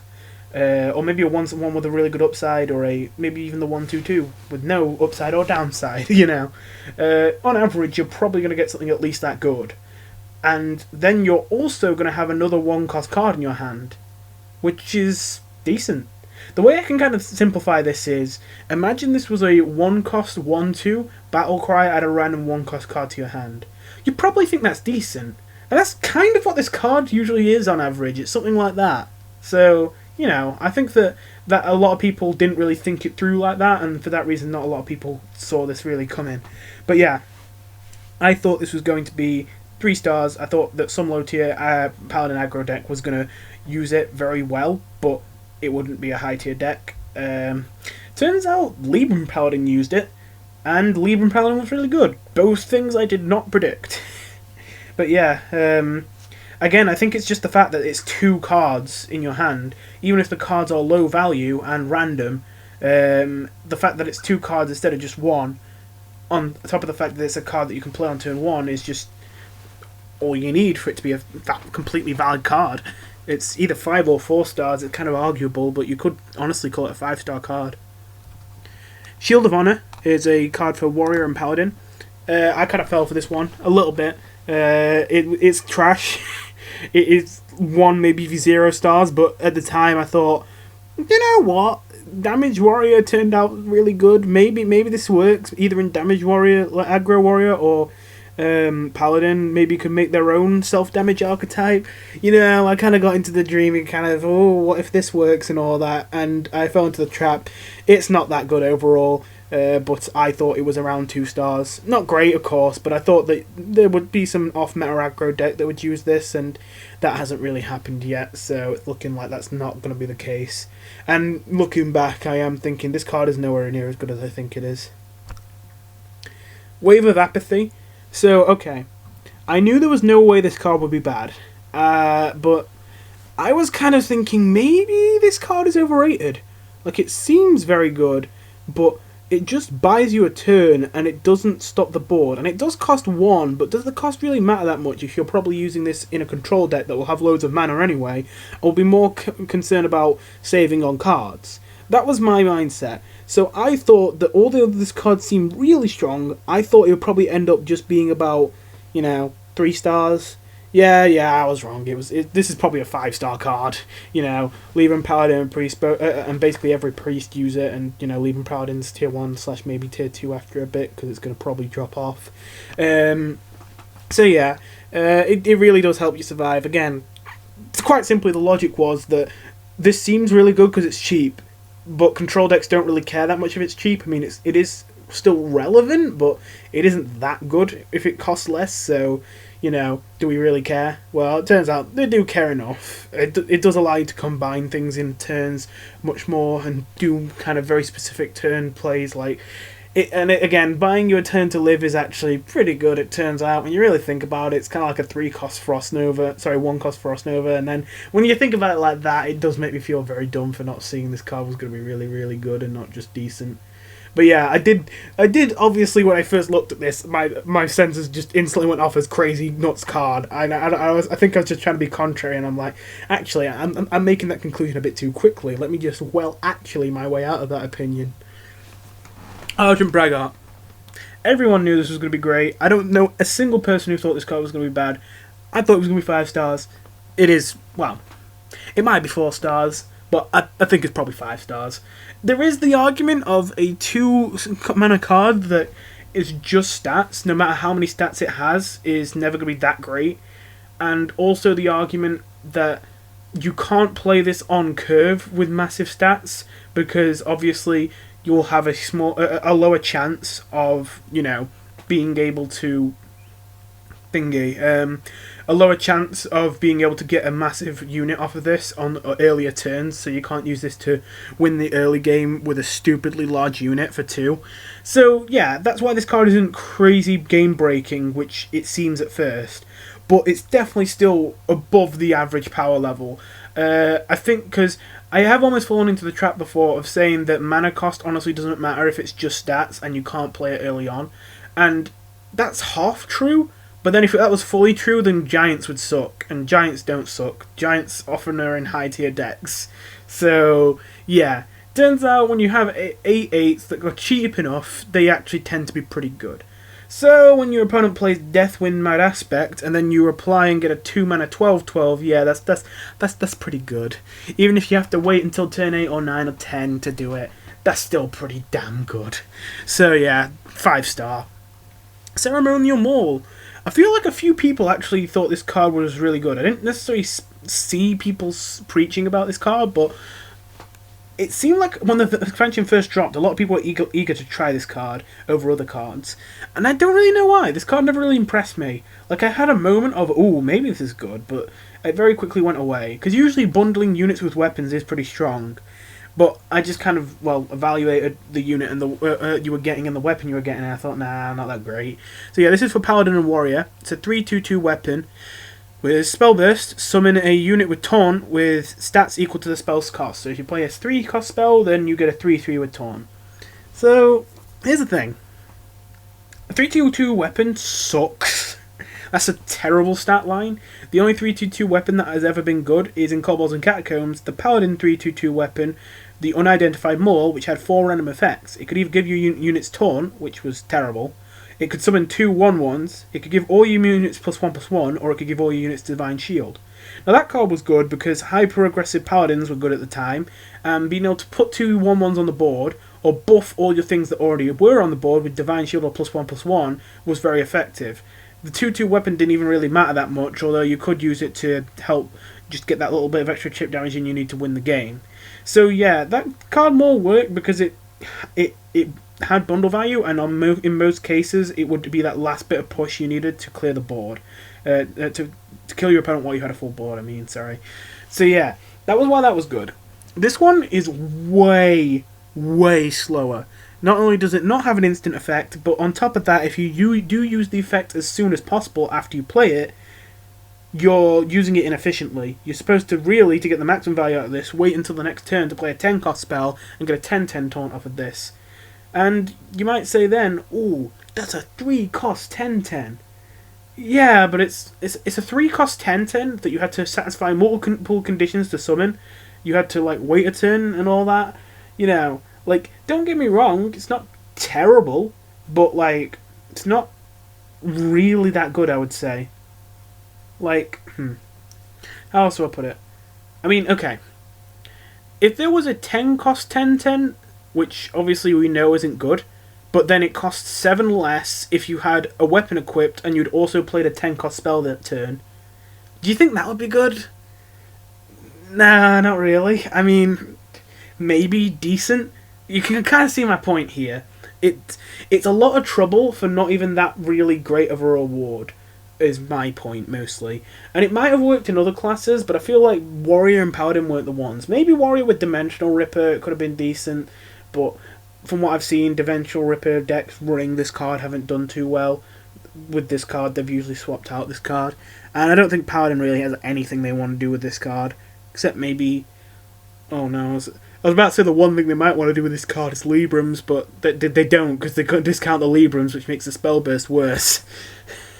This card just kind of falls apart. There's not that many places it wants to be, and in the places it wants to be, it's usually one of the weakest cards in the deck. So yeah, I thought this card would... I still kind of overrated this card a little bit. I think this card might actually be a 1-star card in reality right now. I think this might be trash. But at the time, before the expansion, I did give it a bit more of a benefit of the doubt. I thought, someone's going to find a way to use this. It's not going to be as good as people think, but it's going to be good enough, I thought back then. So I would have probably said it was around 3 stars.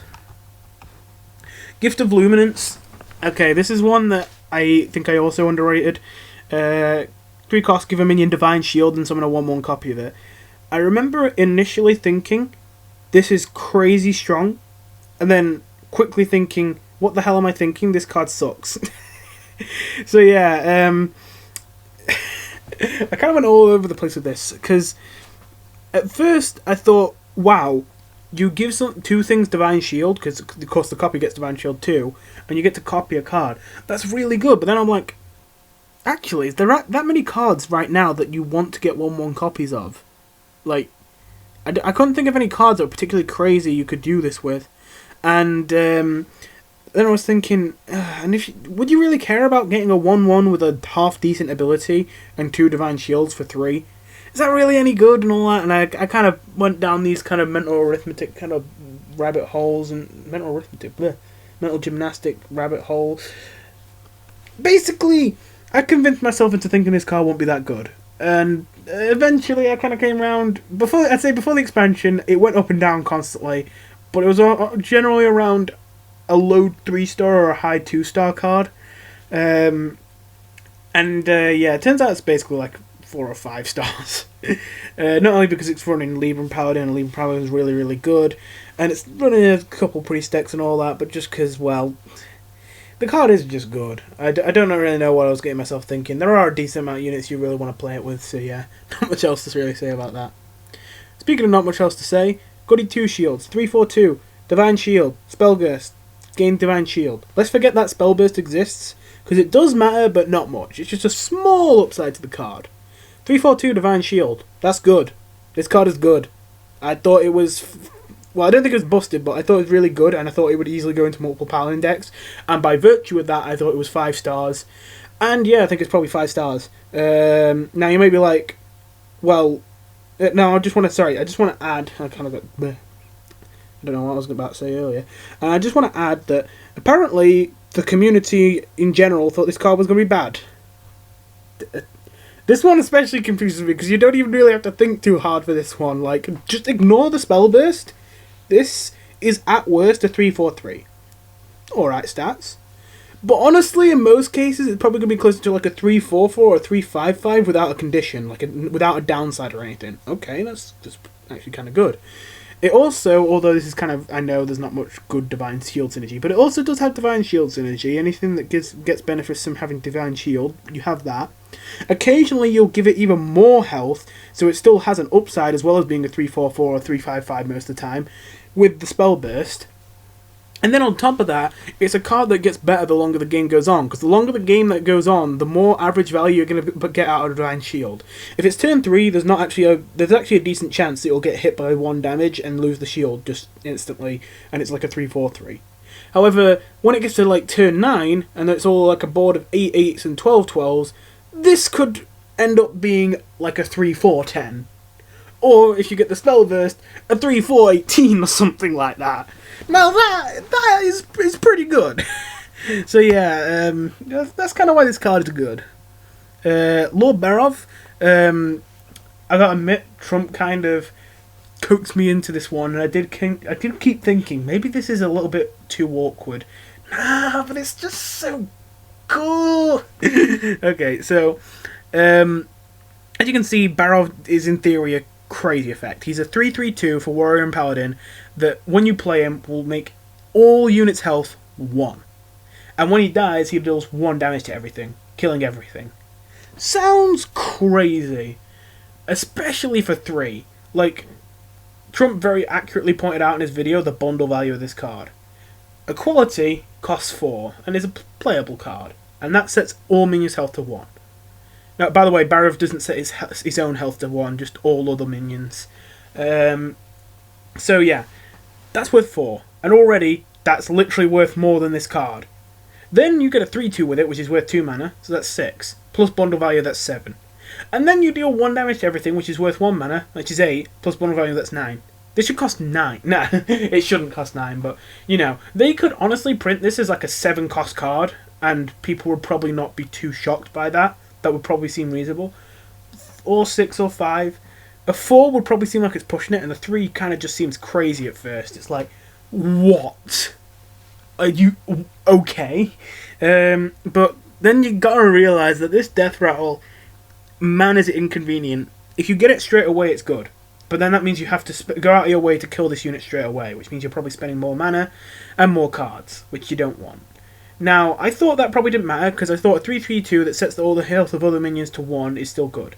Now, to be fair, that is completely true. A 3/3/2 without the Death Rattle or Barov is still very good, and that's why I think he's still a 4-star card in reality, and not that far off a 5-star. But he isn't a 5-star because the Death Rattle is actually a downside, I think, the more I think about it. I think having Barov on your board is generally a bad thing, and you want to kill him off as fast as possible. And because of that, you can see him. I don't think he's actually this bad or anything, but you can see him as actually a quality that costs 1 less because it has the downside of forcing you to try and kill this minion once you've played it. You can kind of see where I'm going with that.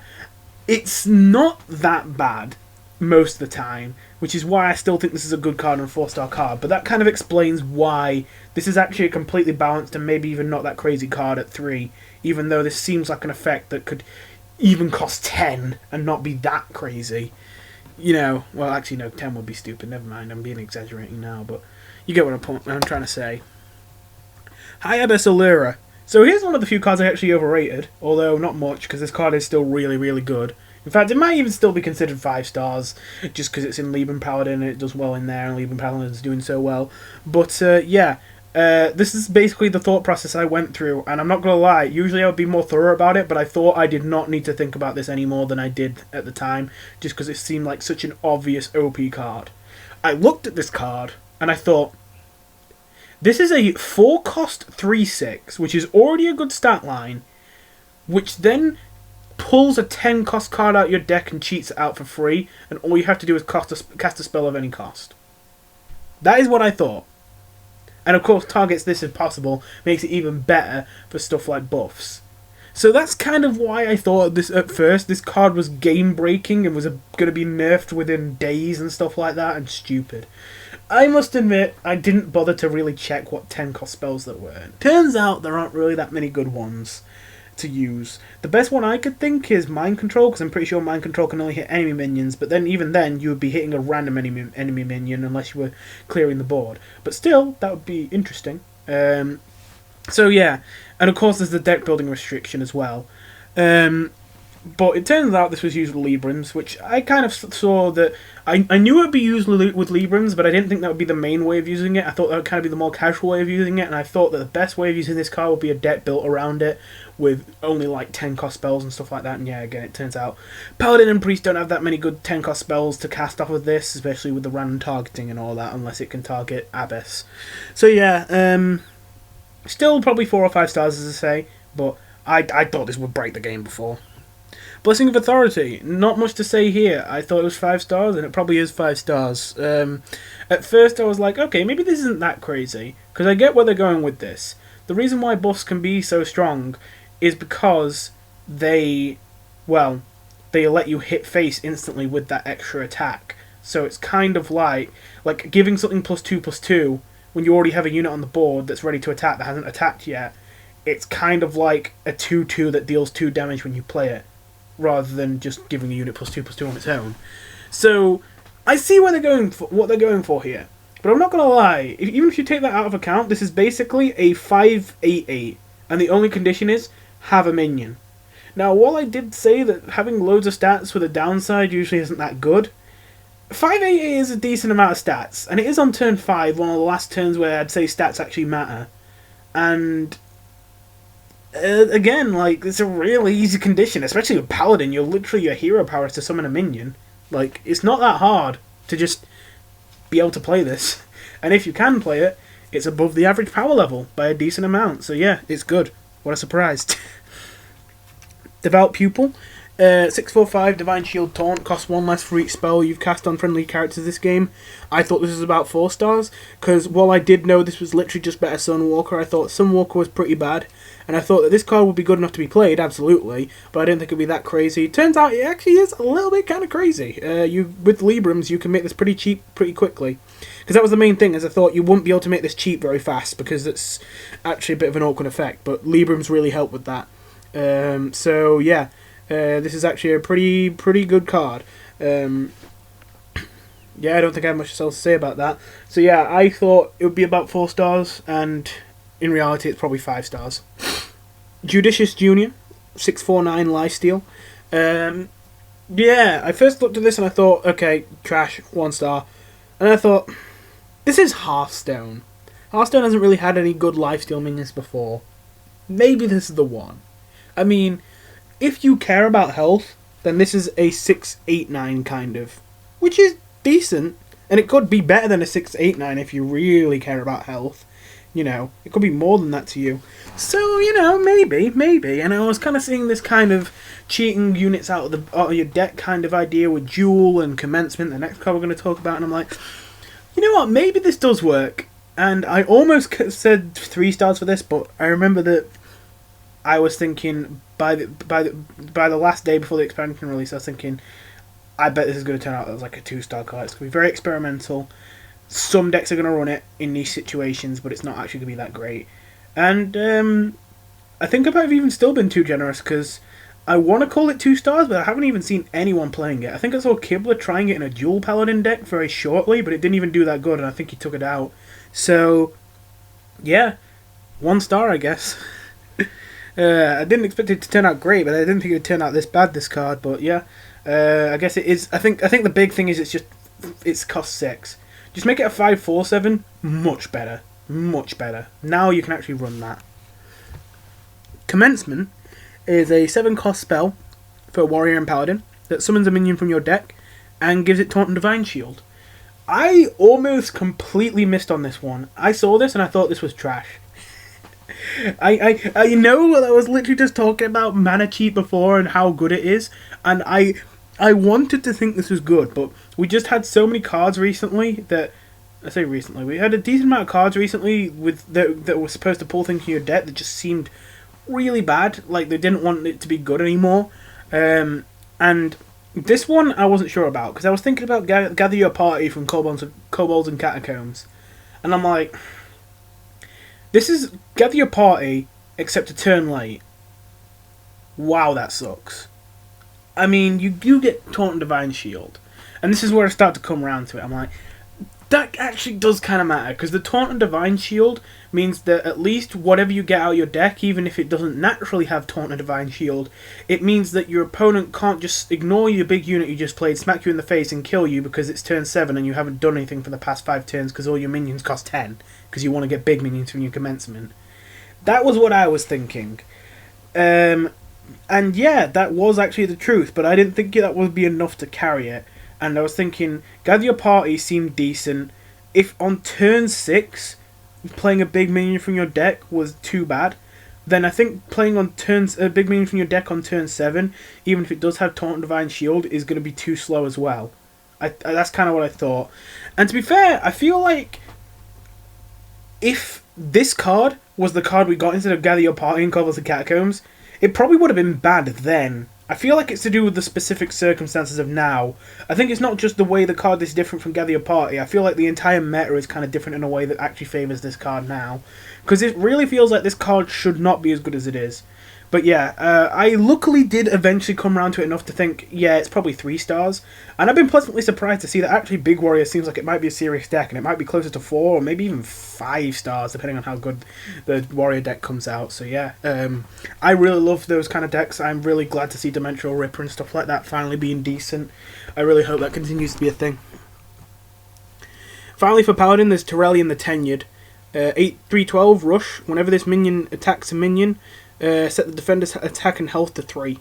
Yep, that's what it does. Yeah, I really wanted to give this card more credit, and to be honest, I feel like I just felt sorry for this card enough to give it 2 stars. I think it was 2 stars back before the expansion released. I just thought, it does kill anything, and it does attack instantly. Like, it's gotta be good for something. I mean, I guess it might be Sunkeeper Tarim 2.0. You never know. But, yeah, it's not that good. It only has 3 attack, and it has no offensive ability, except just the ability to attack on the turn it's played. But, you know, I mean no way to win the game. This card only prolongs the game, and it's expensive. So, yeah. That kind of is a death sentence to it. I feel like it's close though. Like, honestly, even though this card seems really bad now, and it's probably 1 star or maybe even 0 stars, if this costed 7, that literally just making it cost 7 might be enough to make it good. Because, I mean, think about it then. Then it is a 7/3/9 battle cry killer minion, basically. That's basically what it is, which is pretty good. Like, that's a pretty good deal. That's like a flick, but with a much better stat line for only 1 more mana, and in Paladin instead of Rogue, and without the copy upside. But that doesn't matter most of the time. So yeah, I feel like this card is close to being something, but just as it is now at 8, it can't get there. Going to Priest, Raise Dead. Ooh, what a surprise! 5 stars. I'm not gonna lie, I'm genuinely confused by this card. I'm not sure why the devs looked at this and they were like, yeah, it looks fine. 0 mana, draw 2. Like, I get you have to take 3 damage, but... Okay, they realise dealing 3 damage to yourself hardly matters. I mean, I don't remember if it's 2 or 3 damage, but that 1/3/2 for Warlock, that deals like 3 damage to you. And all that gets is an extra 1 attack on the baseline, like, expected things for a 1-drop. What does this give you? This gives you 2 more cards than you should be getting, and all you have to do is deal 3 damage to yourself. Apparently, drawing 2 cards and having 1 extra attack are about equal in value. I think the idea might have been that this card was not that crazy because you would have to have 2 minions already die this game when you played this. But then, I don't think having minions die is much of a difficult condition either. And this is Priest or Warlock too, so yeah. Not much else to say. Chronic Studies, I thought this was 2 stars before the expansion. I haven't seen anyone running it, so I might have to change it to 1 star. I thought this card would be one of the better studies, just because discovering dragons tends to be better than discovering normal cards, since there are a lot of big game-winning dragons you can just pull out. But I guess there's not really many dragons you care too much about discounting the cost of, so yeah. Frazzled Freshman. I'm gonna be honest, when I first saw this, I thought this card would be pretty underwhelming to most people. Again, just because I feel like a lot of Hearthstone people overrate how stats on 1-drops. I remember I posted a card to Custom Hearthstone a while ago before Battle Mage came out, the 1/2/2 like vanilla unit in neutral, and it was a 1/2/2 that summoned a 0/1 with no abilities, just like so you could buff the 0/1 if you wanted to give it attack and all that. And to be fair, with the extra 0/1, that might have been the last thing that made it just a little bit powerful. But people were saying in the comments that literally just a 1/2/2 with no ability would be overpowered in neutral. And I was trying to argue with them like, no, I know that you all play Hearthstone, but like, you see in other card games, it's not that bad. Like, a 1/2/2 is not that unreasonable. Look, you already had the Raven in Druid in Karazhan. That was completely fine, wasn't it, and all that. And people were just saying, yeah, that's just because it was in Druid and all that. And I'm like... And then, of course, eventually the 1/2/2 does come out, and it's completely fine. It's not overpowered or anything. It's just it's a balanced card that some aggressive decks run. And yeah, like... because of that, I was looking at this card and I'm like, I know it's a 1/1/4, but honestly, don't think it's that good. Now, I think I was half right when I was saying that, but I did eventually come round and I thought, okay, to be fair... Priest does have some decent buff spells now, and the way this card becomes good is buffing it, so maybe this isn't actually as bad as I think. And so because of that, I eventually came around to thinking this is probably around 3 stars. Now the expansion's come out, to be honest. I know that people have been playing Tempo Priest with this, but I actually do not know how good it is, so I can't really say, but you can tell me in the comments below whether it's like tier 1 or tier 2 or whatever, or tier 3. I'll see how close I am. I'm guessing it's not 5 stars though. It might be 4 stars, it might be 3 stars. So, you know, overall it's pretty close. But I was very close to giving this 2 stars instead, because of, in the past, people overrating having loads of stats. Power Word Feast is a spell that I probably wouldn't have given much credit if it weren't for the fact that Razzle Freshman existed, which is a 2-cost spell for Priest, which gives a minion +2/+2 and restores it to full health at the end of that turn. So yeah, I mean, giving a minion +2/+2 for 2 is decent. and then restoring it to full health while not that significant is a bonus, and when you have a 1-drop with a lot of health, it's a bonus that becomes a lot more useful. So yeah, this plus this is a 3/6 on turn 2. And it's a 3. It could even be more if you played something on turn 1 and then they trade this into your 1-drop and then heal it. It might be a 3/7 or 3/8 worth, which is obviously pretty crazy to have on turn 2. Then there's Mind Render Lucia, who has recently been nerfed from 2 mana to 3 mana. As you can see, when you play her, you swap hands and decks with your opponent until your next turn. So that means that when you play her, you get your opponent's hand during that turn, so your turn carries on, but now you have your opponent's hand and deck. You finish that turn, then your opponent plays a turn with your hand and deck, and then when they end their turn, you swap back, and you get your hand and deck back, and they get their hand and deck back. Just to clarify. Now, most people seem to understand this card was good. I saw this card and I thought, this is crazy broken. This is 5-star. This is one of the best. This might be the best card of the expansion. I think this honestly might. In fact, yeah, this probably is the best card of the expansion. And I remember seeing people saying Mind Renderer Lucia is overrated and that she sucks. And I really do not understand where anyone got that opinion from. Because, like, okay, again, remember she used to be a 2-cost one as well. If you play her and you take 1 card from your opponent's hand, that's already like drawing a card and discarding a card from your opponent's hand. So that is taking a card from your opponent and getting a card yourself, basically equal in value, except one disrupts combos and one's better for looking through your deck for your own kind of combo stuff. So for that reason, you could basically think of Mind Renderer Lucia as, even in a bad scenario, a 2-cost 1/3 draw 2 cards. Now, if you ask me, a 2-cost 1/3 draw 2 cards is pretty good. Now, to be fair, your opponent could empty your hand too, but you're Priest, and you're playing this card. You're almost certainly running super expensive cards your opponent can't play.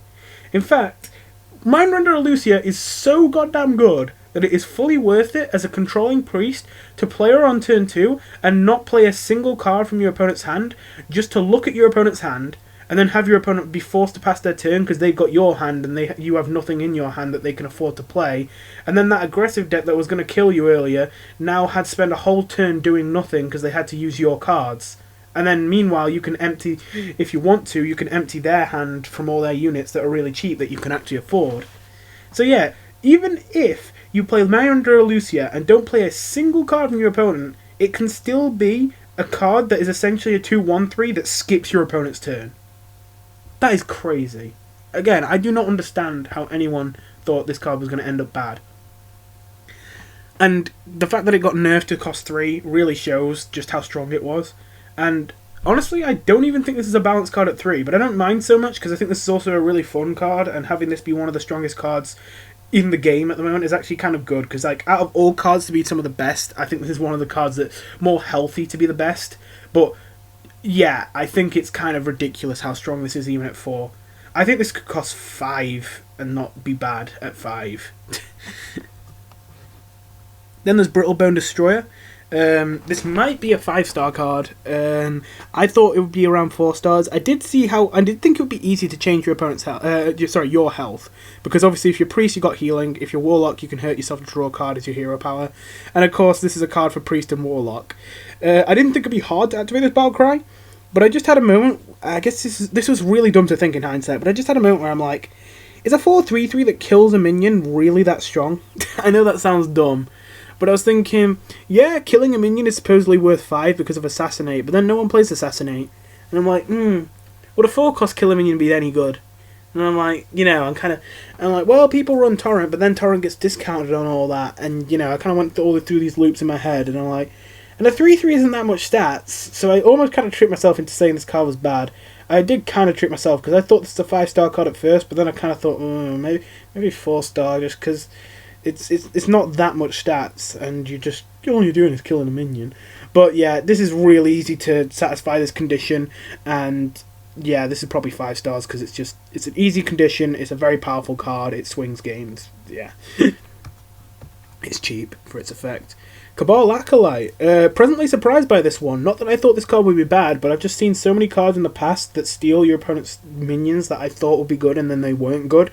That I kind of, by the time I got to this one, I'm like, yeah, I'm not getting tricked again. But then this one did seem better than the other ones. I thought a 4/2/6 taunt, already, alright stat line.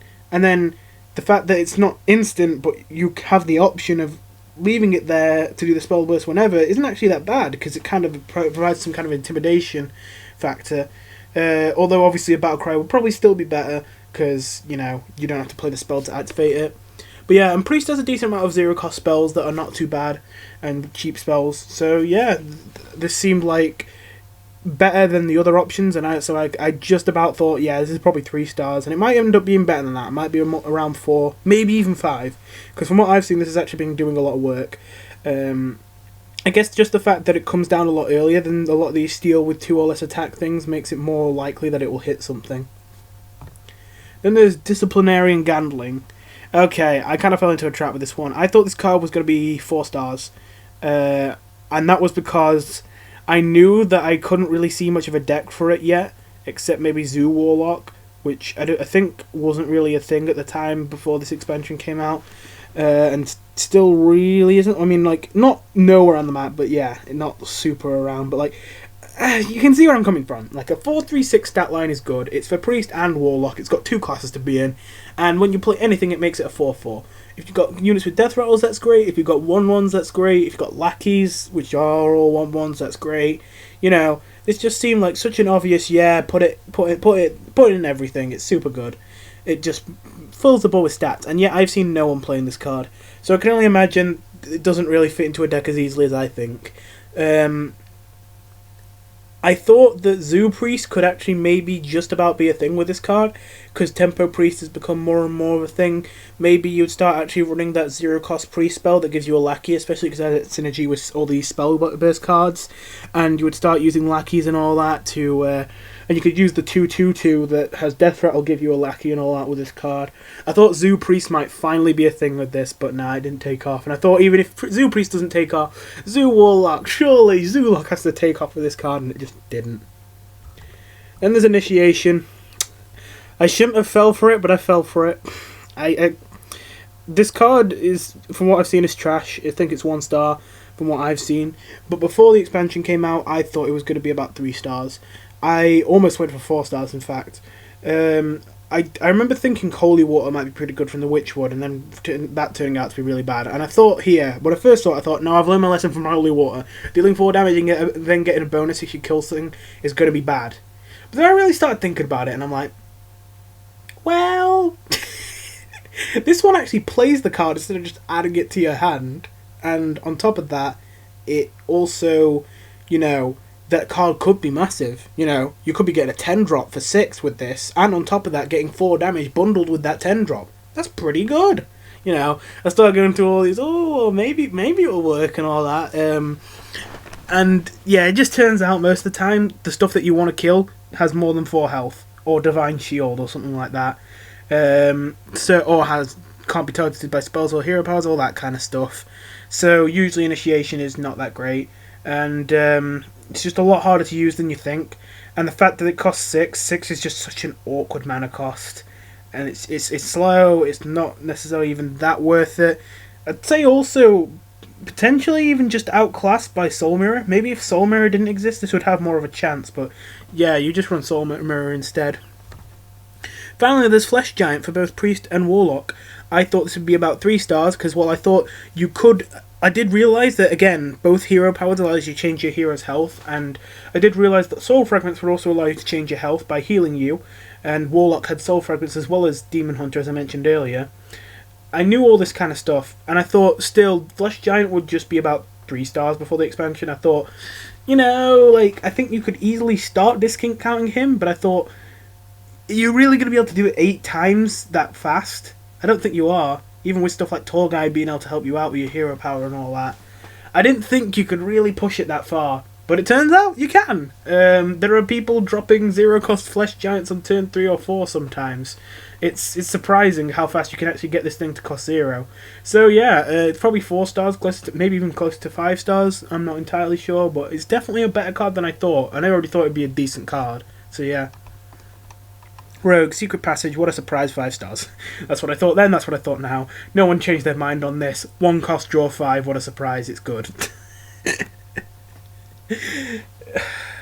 The one thing that even made me consider maybe this isn't that good is that I thought if you drew any extra cards while you were in this second hand that you've just shuffled into, that those cards would disappear. But no, those cards stay. It's only the 5 extra cards you drew that go back into the deck. Okay. So yeah, 5 stars is what I thought, and 5 stars is what it is. Plagiarize is a 2-cost secret. At the end of your opponent's turn, add copies of the cards they played to your hand. So I almost fell for this one again. Like, I thought at first, ooh, 2, draw 2, except it's even better maybe, because maybe it helps you copy things. And like, because most turns you're going to play at least 2 cards, unless it's the really early game, and obviously you'd prefer to play this in the late game. And hey, sometimes they'll play 3 cards, and maybe they'll play 4 and all that, you know. In the end though, like, I feel like there's just too many conditions here, and also you don't want to run that many secrets, and also the draw isn't instantaneous, and you probably want to be playing pretty fast as Rogue. So, because I don't think Secret Rogue is really fully in motion yet, although it's definitely finally starting to gain some traction, which I'm happy to say. I feel like next expansion, if we get more Secret Rogue cards, it might actually be a serious thing. But yeah, so I almost went to thinking this is a 4 or 5 star card, but then I thought it's probably more like 3 star. And yeah, I would say 3 star. I mean, Hanar and Blackjack Sun are still on the table. Like, they're still decent cards to run. So I think that would be enough to say that 3 stars is a good rating for this kind of stuff. Soul Sharpening Sword, I thought 4 stars. Turns out probably 5 stars. Yeah, my thinking with this was it looks super good in theory. But there's been so many weapons in the past that start out bad and get better as you use them that have just been too slow. And I'm thinking Rogue is crazy fast. Do they really want to run a weapon that does 1 damage on the first hit and then 2 damage on the second hit and doesn't even start to do a reasonable amount of damage until the 3rd and 4th hit? Even if you do upgrade it, which they did get Dr. Krasnov this set, which is another card we'll take a look at later. Even if you do manage to upgrade it and give it more durability so you can hit even more and get even more attack, that is super strong, but again, that's super slow. That's 5 turns you have to go to get the full value, just if you do 1 upgrade. And does Rogue have time to spend 5 turns after turn 3 when they're trying to be super aggressive and kill you straight away? That was what I was thinking. And especially with Hooked Scimitar, I thought that's a 3-cost weapon that just gets to 4 straight away. That seems much better. I thought this would be outclassed. But it turns out you run it as well as Hooked Scimitar a lot of the time. And yeah, but not much else to say really. So yeah, I thought 4 star probably, or maybe 3 star, like in between 4 and 3, but I'd say more 4. Because I did see that overall it is a lot of damage, you know, it's 1 plus 2 plus 3 plus 4, 10 damage when Hooked Scimitar is 8. And of course the face damage, the total face damage, like this is a Pyroblast for 3. That was the main thing that made me realise this card isn't bad after I taught myself about all that slow stuff. This is a Pyroblast for 3. That is kind of crazy when you think about it. But yeah, and of course in Rogue as well, he wants to be super aggressive and do lots of face damage. But yeah, I definitely didn't think it was 5 star though, just because I thought it would be too slow, and it isn't too slow in the end. So yeah, and I think it is probably 5 star right now. Volpera Toxin Blade, 3/3, your weapon has +2 attack. Decent amount of people could easily look at this and call it a filler card, but I actually thought this card was pretty good. Now, I wasn't completely wrong about that, but it wasn't as good as I thought. The way I basically saw it was, at first I was like, I like this, but I'm not sure if it's good. But then I realised, so like the way I was thinking about it is, this is a 3/3 that deals 2 damage. That's the way I was trying to think about it. It's like SI Agent, except instead of combo, it's have a weapon in your hand. Only theoretically it can be more than 2 damage, it can keep going up the more and more you hit, as long as you keep a weapon and keep this unit. But then again, you're probably only going to keep a weapon and this unit for 1 turn anyway, so it's probably going to be 2 damage anyway, which is why I kind of simplify it down to 2 damage. So yeah, that was the kind of thought process I went through. And almost kind of worked. Like, I almost kind of started to think, okay, no, it's bad because, you know, how are you going to keep a weapon all that time? And then I kind of forgot, oh yeah, this is Rogue. Your hero power is to equip a 1/2 weapon. And then when I realised that this makes your hero power to equip a 3 attack, 2 durability weapon, your hero power literally becomes a fiery war axe, an unnerfed fiery war axe while you have this card. I thought, actually, this card seems really good. And I must admit, I got carried away. I thought this card was going to be 5 stars. No, this card is still decent, but it's not in every rogue list, at least not from what I've seen. So it's probably close to 4 or maybe even, I don't want to say 3, but maybe 3. Because it is seemingly not very popular at all. But, yeah, not really much to say about it. It's just, in fact, another thing, it's not got the ability, but it's literally like the upgraded quest hero power that Rogue gets, just without the immune while attacking, because that's also to equip a 3/2 weapon for 2, so yeah. Anyway, then there's Infiltrator Lillian, don't know why that was so hard to say. 4/4/2 with Stealth, Death Rattle, summon a 4/2 Forsaken Lillian that attacks a random enemy. So, I looked at this card, and I thought, that's a bit of a boring effect for a legendary. It doesn't even sound like a legendary, but yeah, it looks like a good card. Turns out, a lot of people, like a shocking amount of people, thought this card sucked. And I can only imagine that was because they saw how boring the ability was, and it's like it's a legendary. It's supposed to have a cool ability. I guess this legendary sucks. Like, I really hate to simplify people's thought process like that, but I don't understand how you think this card is bad. Like, this card has no crazy conditions you have to fulfill. You just put it in a deck and it works. And it's a 4/4/2 Stealth. Now, a 3/4/2 Stealth would probably be decent enough to be played. And this 4/4/2 Stealth also has Death Rattle, summon a 4/2. Only it's better than that, in most situations at least, because the 4/2 attacks instantly, even if you can't choose where it attacks. Now, of course, the 4/2 could attack into a minion and die instantly, and because that minion might kill him. But then that's still a 4/4/2 that also deals 4 damage to a random enemy, and that's with a 4/4/2 Stealth that deals 4 damage to a random enemy. Worst case scenario. So, what? That's 3 mana for the Stealth, and 4/2 body, and 2 mana for the 4 damage to a random minion, because there is already a card that says 2 cost deal 4 damage to a random minion, and it's worth 2. Plus bundle value. That's 6 mana worth of value in a worst case scenario. Again, every card is over its mana cost in value if it's a decent card. All the competitive cards are. But still, there's a whole 2 mana above its like expected value in a worst case scenario. In a best case scenario, you smack them in the face with this over and over and over, and then they finally kill it, and then it summons the 4/2, and then the 4/2 just randomly chooses to smack them in the face too. And then you've got a 4/2 that also dealt 4 damage to their face, and although there isn't a 4 damage to the face card, I'm going to say that's worth 1 mana, because Sinister Strike deals 3 damage to the face for 1, but Sinister Strike isn't that good. So let's say that dealing 4 damage to someone's face is worth 1 mana. So that is a 4/2, which is worth 2 mana, plus a 3/2 for a 4/2 Stealth, which is worth 3 mana, plus 4 damage to the face, which is worth 1, which is 6, plus the bundle values for those 3 cards, which is 8. 8 mana worth of value. And I'd just like to point out, you can guarantee that you get the 8 mana worth of value if you manage to clear the board with the hit. Like, say there's 1 minion left on the board and it has 4 health, and then you attack Lillian into that unit, and then the Death Rattle triggers, and of course the only thing to hit is the opponent's face. And there you go. You've got the guaranteed best outcome. So, and that might seem like, oh, that's a bit too situational, but you're Rogue. You're winning the early game, you have control in the build of the early game, you can very easily set it up so that there's only 1 minion left on your opponent's board that at any time you can smack your Lillian into and then smack him in the face with the Forsaken Lillian. So yeah, I do not understand how this card is ever bad. And then finally the Shifty Sophomore, which I keep saying this, but this is another one I almost fell for. 4/4/4 Stealth, Spellburst, add a combo card to your hand. I thought this looked like one of those typical cards that just goes into every deck of that class, just because it's easy to use and it's good value. A 4/4/4 Stealth is a good body, and getting a combo card is obviously good, and all you have to do is cast a spell, and that's especially easy because this body has Stealth, so they can't kill it before you cast a spell unless you attack with it. So, you know, seems good. And to be fair, this really should be a good card, but it's just not that impressive, just because there's a lot of combo cards, and some of them are really bad.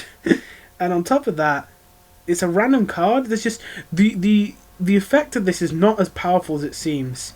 this is basically it's more important that this is a 4/4 stealth than it is that it has the spell burst out of combo card to your hand, and that's kind of a bad thing because although a 4/4/4 stealth is a good stat line, you don't want a unit just for its stats in this kind of situation for these kind of decks. I just don't know what deck you put this in as well. So yeah, I almost leaned towards 4 stars, but then I thought this looks kind of bad, probably 3 stars. And I still thought it'd be reasonable because I thought it does have good stats. It does give you a card back, so I still actually did kind of fall for this one. In reality, it looks like it might even be 1 star because I haven't seen anyone running this card at all. We're on to Shaman. I do not know how many are left because I haven't kept track of which ones we've done and which ones we haven't. We have Diligent Note Taker, 2/2/3, spell burst, return the spell to your hand. Not gonna lie, thought this was gonna be 5 stars. Got a little bit carried away there. I kind of thought, yo, 2/2/3 draw a card? That's crazy! And it's even better than 2/2/3 draw a card because it's going to be a card that you get an extra copy of, which will probably be a card that gets crazy if you have multiple copies of it.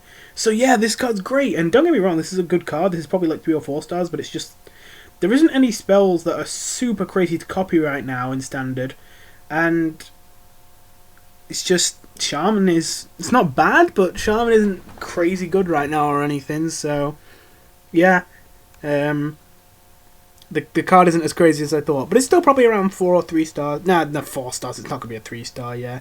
Anyway, Rune Dagger. I thought this was a little bit underwhelming at first. I think I was already too used to other weapons that give spell damage when you attack not being so good. But this one's actually good enough, especially now we've got much better spell damage support. And to be fair, a 2/1/3 weapon, not as bad as it sounds. So yeah. The 1 damage ping plus being able to give a spell plus 1 damage is very good for being able to clear boards exactly how you want. It's easier than having a spell damage minion on the board which can be killed at any second. So yeah, and Shaman obviously got some support for spell damage archetype, so yeah, it makes sense that they got this. Hang on a minute. I swear there's cards missing from this. Because there are Mage and Shaman cards, and we already went to Mage and they weren't there. And now we're at Shaman and they're not here. Because I was about to talk about, there is a legendary that's Mage and Shaman called Raz Frost Whisper, which is a 5/3/6 which deals 1 damage to all enemies at the end of turn, including the enemy's face. And it goes up with spell damage. And I was about to say that Frost Whisper is one of the best things to pair with this. Because Frost Whisper is just generally a good card. Even if it wasn't improved by spell damage, it'd be decent. Because it's improved by spell damage, it's much better. And I think the only reason it isn't played loads is because it's in Mage, which I think is probably the worst class right now, except maybe Demon Hunter, maybe? And Shaman, which again, I don't think Shaman's in a terrible spot right now, but they're definitely not that popular, and I don't think they're one of the top contenders at the moment. So yeah. Anyway, yeah, obviously the other kind of cards are these two, which I'll actually quickly go over. Molten Blast, deal 2 damage to an enemy, suddenly that many 1/1 elementals. Seems bad. It's 2 damage for a 2/1 with 2 1/1s for 3. That is bad. But then you give it spell damage, 3 damage with 3 1/1s. Okay, that's good. Or maybe even more spell damage, 4 damage for 4 1/1s. Okay, that's really good. You know, get the point. And Tidal Wave, Lifesteal, deal 3 damage to all minions. I looked at this and I thought, what the hell, this card is so weak. And don't get me wrong, it's not that strong. But it wasn't as bad as I thought, just because I didn't even really consider, oh yeah, spell damage with lifesteal. That is a lot of life game. Like, there are the occasional games where you play this, clear the opponent's board and gain 24 health and win. So yeah. So anyway, yeah, this card I thought was going to be around 3 stars, and it ends up probably around 4 stars. Instructor Fireheart, I thought it'd be around 5 stars, again, probably ends up around 4 stars. It's a bit of a weird one. This card should be stupid broken, just because it's a 3/3/3 that discovers a spell, which is already good enough. And then that spell can also be discovered multiple times if you keep casting the spell you just got on the same turn. But the problem is that it's just kind of in Shaman. And on top of that, it doesn't really have a deck to be in. To be fair, it doesn't need a deck to be in because you can just kind of throw it anywhere, but there isn't a deck that really takes their ability to the maximum. Unless you're going to run the Dwarven Archaeologist deck, which makes the spell she discover cost 1 less. But I don't think that combo is viable. I've seen people mention it, but I haven't seen anyone actually try it. So I'm going to take it that it didn't go too well if anyone did try it, because otherwise I'd probably be seeing it. Totem Goliath. I saw through this one's BS, but I saw a decent amount of people thinking this was going to be really good, and I'm kind of confused why. Like, I literally think without the overload, this card still sucks. It's a 5/4/5 totem, Death Rattle, summon all 4 basics totems. So the one thing that made me think this card might be good is Totemic Reflection, I think it's called. The 3-cost spell that gives a totem +2/+2 and summons a copy of it, which also has the +2/+2. I think that I had a moment where I was like, this card is amazing. Totemic Reflection it's crazy. But then I was like, hang on a minute. That's literally the only good thing about this card. And if this card is only good when you have Totemic Reflection, which is already a really good card, is this even a good card? That's kind of what I realised. Because here's the thing.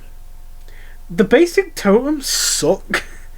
And then this, take that away and this is a 5/4/5 with Overload 2.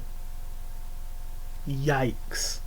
So yeah, turns out having a Taunt Totem, having a 1/1, having healing to everything when everything is a 0/2 or a 0/1 or a 1/1 or whatever, and having spell damage +1, well, depends on the deck, might be good, but in half the decks it's literally useless. So, you know, it's just not that good. There's not much else to say, it's just bad. I think the only reason people thought it was good was probably Totemic Reflection, and I can kind of see where those people fell in, but it's too much that you have to do to get this to work. You have to deal with the overload, you have to get it at the right time, and then you have to play Totemic Reflection with it for it to be any good. And yes, then, that is really good. But only then is it really good. So yeah, no. Oh yeah, I didn't really mention my star thinkings for these, so this one I would say I expected this to be 3 stars. I actually don't know if I would call it 3 stars or 4 stars in reality, so we'll see. Yeah, this one I thought would be 1 star, and I haven't seen anyone using it, so I'll say 1 star. I would say 0 stars, but again, Totemic Reflection does mean this isn't completely useless. And Tidal Wave, I will say I kind of expected this to be... I was almost going to say I expected this to be 3 stars because I did realise the potential of all the health gain, but no, I didn't really think it was going to work. I've got to be honest with you. I probably would have said 2 stars if you asked me then. And to be fair, that might be the truth because I haven't seen too many people running this, but I haven't seen anyone saying it's bad either, so I don't know what to say about this one, to be fair. Warlock. We've got Demonic Studies, discover a demon, your next one costs 1 less. Way too many bad demons, and not enough demons that you'd want to play a turn earlier. This is one of the worst studies. So yeah, 1 star, that's what I thought, and I think it is 1 star. Still, now the expansion's out. Boneweb Egg, Death Rattle, summon 2 2/1 spiders. You discard this, trigger its Death Rattle. Thought 1 star, still think it's 1 star. If we ever got a super efficient discard strategy in Standard, before this rotated out, then it would have a chance. We don't. This is way too cheap to discard with Expired Merchant, and we don't have other good forms of discard. And then as well as that, the reward isn't even that great. Again, unless you discard it. But if you're going with the Death Rattle option, like you'd rather run other kinds of eggs, like honestly the Serpent Egg is better than this. School Spirits, I thought 3 stars... probably is 3 stars. Most of the Soul Fragment things I was rating 4 stars, but I think this is particularly weak. Dealing 2 damage to all minions for 3 is fine, but it's a little bit underpowered, and I know you get extra as 2 Soul Fragments, but to be fair, you need those Soul Fragments, so you still run it, I think. Shadowlight Scholar, I must admit I overrated this one. I mostly was just looking at its stats, and I'm like, whoa! It's a 3 mana 3/4! Nah, but a 3 mana 3/4 is genuinely a really good stat line. I think out of every stat line that isn't considered overstatted, a 3/4 is the best stat line in the entire game that isn't overstatted. And having a 3 mana 3/4 that deals 3 damage, even though 3 isn't that much extra, the 3/4 is absolutely worth, 3 mana, and the 3 damage is worth 2. So that's 5, plus bundle value 6. 6 mana out of a 3 mana card. That's pretty good. And the only condition is to have Soul Fragments in your deck. And you know how I said I think there's some cards missing earlier? Well, one of the cards that I think we haven't seen yet is Soul Jailer, which is a card for both Warlock and Demon Hunter, which is a 1/1/3 that shuffles 2 Soul Fragments into your deck. So what I was thinking was Soul Jailer on 1, Spirit Jailer on 1, and then Shadowlight Scholar on 3. And then the next card we're about to talk about on 5, and you would play a more tempo-orientated Soul Fragment deck. which would, I think, would be very strong. It turns out that doesn't really work. Which, to be fair, in hindsight, yeah, it would be a little bit high rolly, because I think the only things that can shuffle Soul Fragments before turn 3 are, I think Spirit Jailer is the only one. So you couldn't always rely on that. So that means you have to play this more controllingly, which you can do, because, you know, it's got the instant damage. But it means the 3/4 body doesn't matter as much, and it's not as crazy as I thought. So it's not 5 stars, it's 4 stars. And Void Drinker. So this is the reason why I wanted to go for a more tempo-oriented one. It's combined with a Shadowlight Scholar, Void Drinker. It's a 5/4/5 Taunt Battlecry. Destroy a Soul Fragment in your deck to gain +3/+3. So this basically, as long as you have a Soul Fragment, is a 5/7/8. So I really didn't pay much attention to the taunt. I was basically just looking at, whoa, 3/3/4 deal 3 damage, and then a 5/7/8. Look at that curve, you know. And then that kind of let me get carried away, and now I kind of realised that, you know, it's too unreliable to really work. And I didn't really even think about the taunt before, but the taunt means it actually still is decent to run this in controlling decks instead.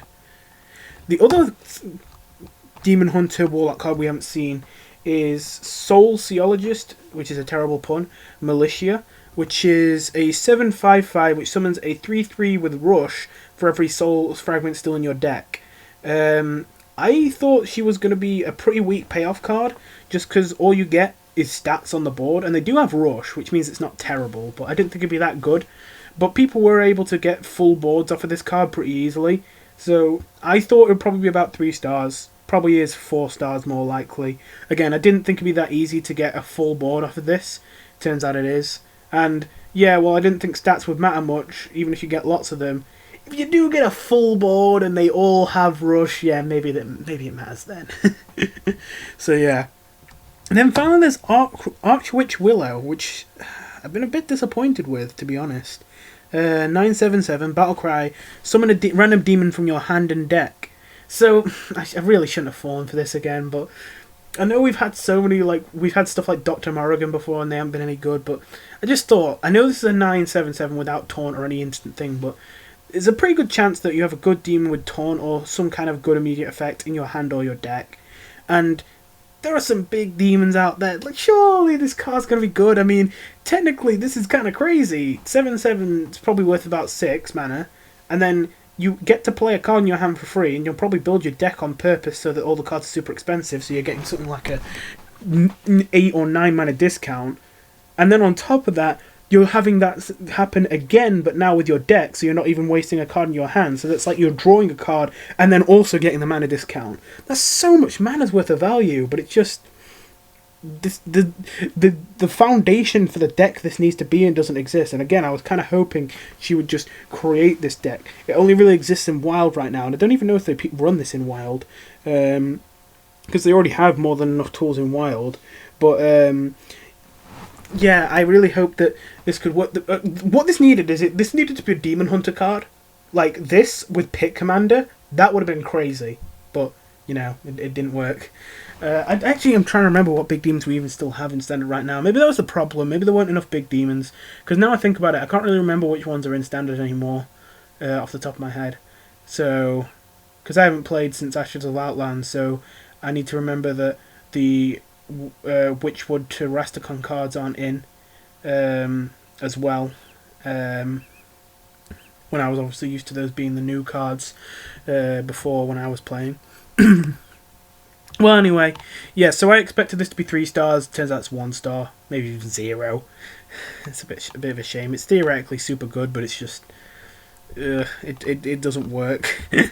Warrior, Athletic Studies, completely wrong on this one. I would have given this 0 stars. I thought this was the worst of the discovers of the athletics of the different studies, because I thought a rush minion? There's so many rush minions in the game, and there's so many bad ones. Why would you want this? But then it turns out, hey, Big Warrior wants minions in the early game that are reactive, and Rush is reactive, makes them reactive, and so they can defend themselves in the early game. But they don't want to run rush minions in their deck because they want a big deck. They want to summon big things from their deck. So they just run Athletic Studies, and it actually works. And sometimes they even discover an extra Kargath Prime or something from it. So yeah, turns out this works pretty well. Also, because a decent amount of the stuff that you run in Big Warrior has Rush, you can also get it so that if you draw the things you wanted to cheat out of your deck, you can still play them a turn earlier with this. So yeah, kind of surprised me. I did not expect this to be that good, but it fit perfectly into there, and it's probably closer to a 3-star card than a 1-star or 0-star card. Yeah, I said 0 stars, didn't I? Yeah, I honestly thought this was probably 0 stars. Yeah, this one surprised me a lot. In formation, 2 cost, add 2 random taunt minions to your hand. Yeah, I kind of feel dumb about this in hindsight, but I was just thinking, well... And it's kind of ironic, because I didn't think this for the athletic studies, but I thought, hey, Big Warrior might be a thing, and Big Warrior might want to use this to get some protective minions in the early game.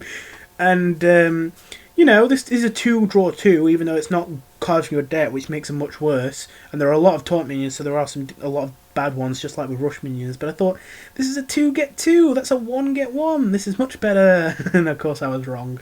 And of course this did have synergy with the taunt hand buff idea. I didn't think that was going to take off, but I obviously acknowledged that was a possibility.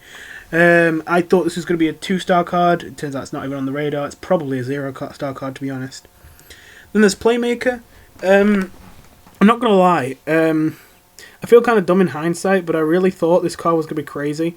And I think I just didn't think about it enough. Like, it's a little bit harder to use than I thought.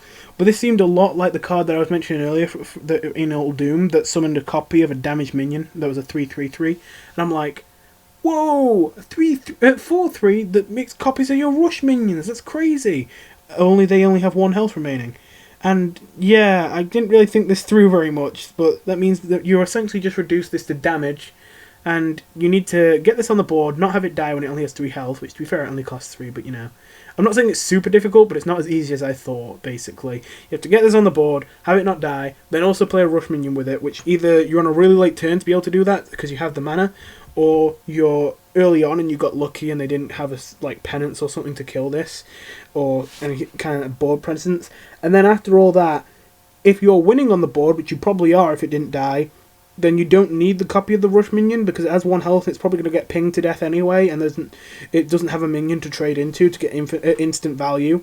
And if you're not winning on the board, then it's probably late in the game, and you probably don't care about the stat lines this is providing. So yeah, not as good as I thought. I thought it'd be a 4-star card. Turns out it's probably 1-star, because I haven't seen anyone running this. I wanted to say 2, because it seems like it's got potential, but I don't even see people experimenting with this card.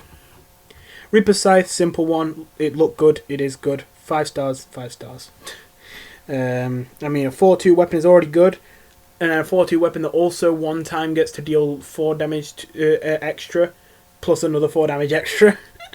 You know, basically 4 cost deals 16 damage, eventually. Obviously to minions and not face, although you can deal damage to face, just not all of it. Yeah, not much to say, just good for Control Warrior. I knew exactly that was what it was going to be. Most people knew that, so yeah. Troublewaker, 5 stars was what I thought. 5 stars is what it is. It's just kind of ridiculous value.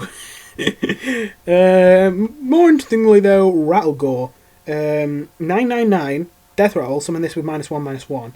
And because of Hearthstone's dumb and weird rules, buffing this or debuffing this does not change the things he gets. No matter what you do to him, unless you silence him and remove the Death Rattle, when he dies the first time he's an 8/8, then he dies the second time he's a 7/7, and so on. Even if you make him like a 13/13 and he dies, you'd think by reading the text he'd become a 12/12 when he comes back, but no, he becomes an 8/8.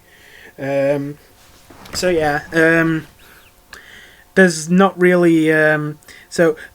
Okay, so basically, when I first saw this card, I was like, I like this card, but it's not going to work. It's nothing but stats, it doesn't have taunt, it doesn't do anything for you instantly.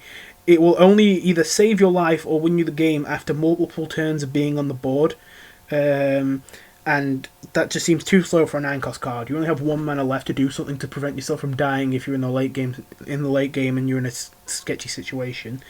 This seems like one of those cards where it's not that bad, so you can run it for fun because it's a fun card in your big warrior deck and it won't ruin the deck. So you know, a lot of people will run it just because they want to play this card, but if they're being honest, deep down they know that this is not the most optimal card to run in this deck and they should just be running another copy of this card, or maybe they should run a Coerce or something.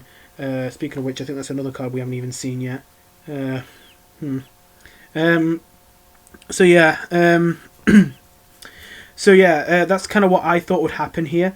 But it turns out that the meta's been slow enough that, well, I say the meta's been slow. There is really aggressive rogues going around, but Big Warrior has been effective enough that they actually usually can't afford to spend a whole turn just playing Rattlegore. And then they slowly snowball the game from there unless he gets silenced. Turns out Rattlegore's pretty good. I'm not sure if he's 4 or 3 stars, but he's definitely much better than I thought. Because as I say, I thought he'd be 2 stars. I thought there'd be a couple niche situations where he'd be good competitively, and I thought that a lot of people would want to play him and he wouldn't ruin the decks by being in them, but I thought he wouldn't be the best idea to put into these decks. But it turns out, actually, he might be the best idea to put in those decks. So yeah, I'm quickly going to go over just a moment. If I scroll to the bottom, are these last dual class cards at the bottom or something? I don't think so. Okay. So let me just quickly check which one. So the Mage and the Shaman ones we didn't get. There's Ras Frost Whisper, as I mentioned, and I do not remember the other one. we didn't get the Mage. Oh no, we did get Coerce earlier. Oh, now they appear. Wait, what? Okay. Just a moment, let me go back. I don't know why it's doing this. Yeah, there was a decent amount I would have missed. Okay. I don't know why they're only deciding to appear now. If I go back to Demon Hunter... Yeah, okay, so here's Sociologist Militia. Oh, there's a decent amount I forgot as well. So I thought these were the only 2 Demon Hunter Warlock cards. I forgot a couple others. Soulshare, I got this mixed up with School Spirits, and I thought we'd already seen this one. School Spirits was the one that was 3 mana for Warlock only, that dealt 2 damage to everything and shuffled 2 Soul Fragments in. This is a 2 cost for both Warlock and Demon Hunter that deals 3 damage to 1 minion and summons and puts 2 Soul Fragments into your deck. To be fair, you could also play this as well as Soul Jailer, the one I already talked about over here, that to put Soul Fragments into your deck by turn 3 for the 3/4 one I was talking about. I forgot about that, but of course this needs a target, and you won't already have or necessarily have a good target by turn 2. Philosophy, no one really thought this would be super good, and yeah, it wasn't super good. I thought 1 star. And it was 1 star. I actually don't think this is 0 star, just because I think this is one of those things that could be good eventually. If there's like some kind of cheap demon that's actually really scary to have multiple copies of, this card becomes good. I just don't think that exists right now, which is why I knew this is going to be 1 star. But yeah, this is not terrible. You know, you can kind of think of it as a 1-cost draw card and give it +1/+1 if you outcast it, which obviously isn't great, but you know, it's not terrible. Yeah, I think that's it. Let me just double check and be thorough. Yeah, this is weird. I don't know why these cards have only just appeared now. Oh yeah, we've missed a couple then. Speaker Gidra. I thought I was missing one for Druid. It's the last Druid Shaman card. It's a 3/1/4 with Rush and Wind Fury, so it can attack twice a turn. And it has Spell Burst, gain attack and health equal to the spell's cost. Gonna be honest here. Kind of fell for this one as well. Not to say that this card is bad. It's definitely good, but I thought it was crazy at first. I would have said it was a 5-star card. Just because it seemed very easy to play a big spell with this and have a massive unit for 3 with Wind Fury, which meant that if the opponent didn't kill it straight away, they would die. And I didn't necessarily think that meant you would get really lethals with Gidra that often, but I thought it would at least be something that could happen. So for that reason, because it was something that you could possibly do, your opponent would have to always go out of their way to kill this and often waste resources, which is kind of true, but it's harder than I think to make this thing big, especially early on. A lot of the time you just use it to trade a little bit, and honestly stuff like Walking Fountain is probably more powerful than this, even though that does come down later. So yeah, not a terrible card, but 5 stars is a bit of a stretch, probably close to 4 or 3. So yeah, I kind of overrate that one a little bit. Okay, we're still no more for Hunter. I think we did all the Hunter ones already though, didn't we? Yeah, because it was Druid and Hunter and Demon Hunter and Hunter. So yeah, we got all the Hunter ones. Okay. Brain Freeze is a Mage and Rogue card, which freezes a minion for 1. Okay, that sucks. Combo will also deal 3 damage to it. Okay, so I almost got myself thinking that this was good as well. Keep saying that, because to be fair, I always kind of debate in my head about these cards. I know I rarely just have one verdict and just say no, it's definitely that. And I remember looking at this and thinking that's bad, and then thinking, hang on a minute, combo's really easy to activate, and then this is a 1-cost deal 3 damage. But then I think dealing 3 damage to a minion and freezing it, well, that is something that Frostbolt does. Frostbolt can hit face, and I think that's actually really important. I think only being able to hit minions makes this card kind of suck. Especially in Rogue. This would have been really good for Rogue if it could hit face, but it can't. So, yeah. I thought this would be 1 star. Turns out it might be a little bit closer to 2 star, because Mazaki likes to use this to get an early, as a cheap spell to charge up her spell damage. And as well as that, it is better than I thought for just general board control, but it does seem like generally there are better options. Then there's Devolving Missiles, which is a card I slightly think I might have overrated, but it's still pretty good, I think. It's a Shaman and Mage card. For 1, you can shoot 3 missiles at random enemies that transform them into random ones that cost 1 less. Transforming into random ones that cost 1 less can be really good, because on average random things kind of suck. Even if they only cost 1 less, they can be really bad sometimes, especially if your opponent's dropped an overstated unit.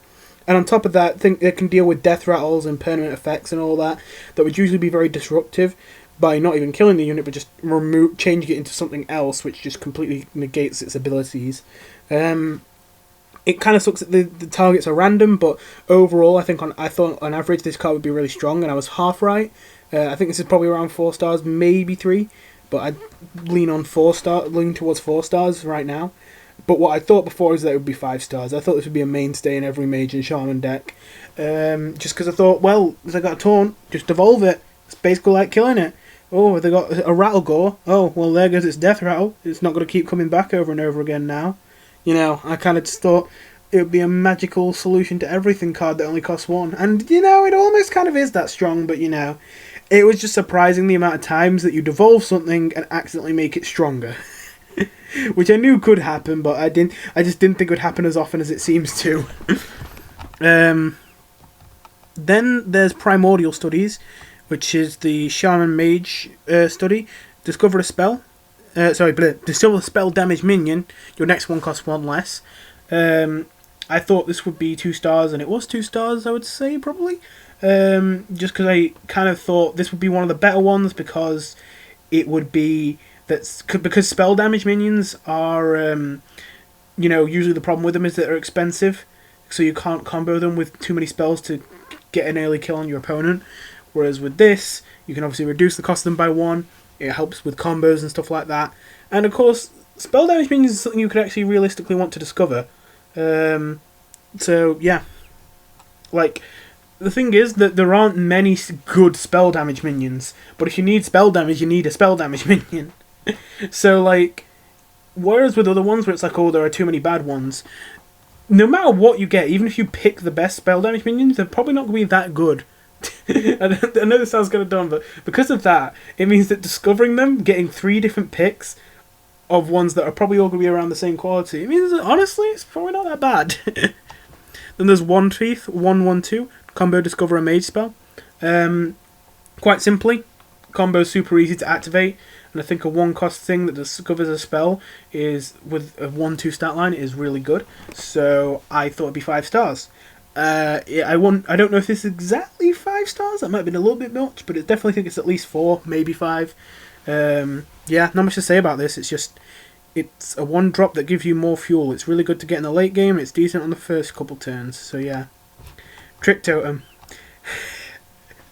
Okay. I was wrong, but don't tell me you didn't dream about it too. The dream of Trick Totem being the next Yogg-Saron, and it's actually super good. Because I was just thinking there are a decent amount of 3-cost spells that just win you the game if you got Trick Totem and you get that spell straight away. And of course, Totemic Reflection with this is terrifying. I was mainly thinking this was Shaman, of course. I didn't think Mage would do much with this, but there just seemed to be. I feel because I really want Totem Shaman to be a good thing. I want this to be a real deck. I think that Totemic Reflection is a really cool card. I think these 0-cost buffs are really cool cards as well. I just think Totem Synergy is really interesting, but they've always seemed to almost on purpose make it bad. In fact, almost definitely on purpose make it bad. And it seems like now they're starting to kind of warm up to it, with Totemic Reflection being ridiculously good, but like, why is that the only ridiculously good totem card we get? And then I thought maybe this will be the glue to hold everything together. Yes, it's not great, but it's better than some of the other trash we've gotten. It's better than Totem Golem, to be not the 2/3/4. I've forgotten the name of the actual thing. It's not called Totem Golem, is it? It's something else. Totem Goliath. It's better than Totem Goliath. So maybe this will be the last thing we need to make this deck good. I mean, to be fair, if you imagine Trick Totem into, like, I don't know, just even something like Dryads. I forgot what the name of the spell is, the actual name, but the thing that summons 2/1/2 Dryads with Lifesteal and Druid. That's a pretty good play, you know. There's a lot. There's just a lot of decent spells. I kept trying to think, okay, what spells from this would you most likely get? And I just keep thinking of all these different spells, and a lot of them I was thinking, actually, on average, that's pretty good. A lot of them, oh, that's actually pretty good most of the time too. And that one doesn't do anything, so it's not like it's super bad or anything. Oh, no. And I wasn't really thinking. It just so like it wasn't even like I was trying to be biased. It's just that a lot of the spells I was trying to think of it could cast didn't have that, either didn't backfire or wouldn't have that much of a bad backfire. And then I just forgot about so many, like Frostbolt hitting the Trick Totem itself and it just kills itself instantly and stuff like that.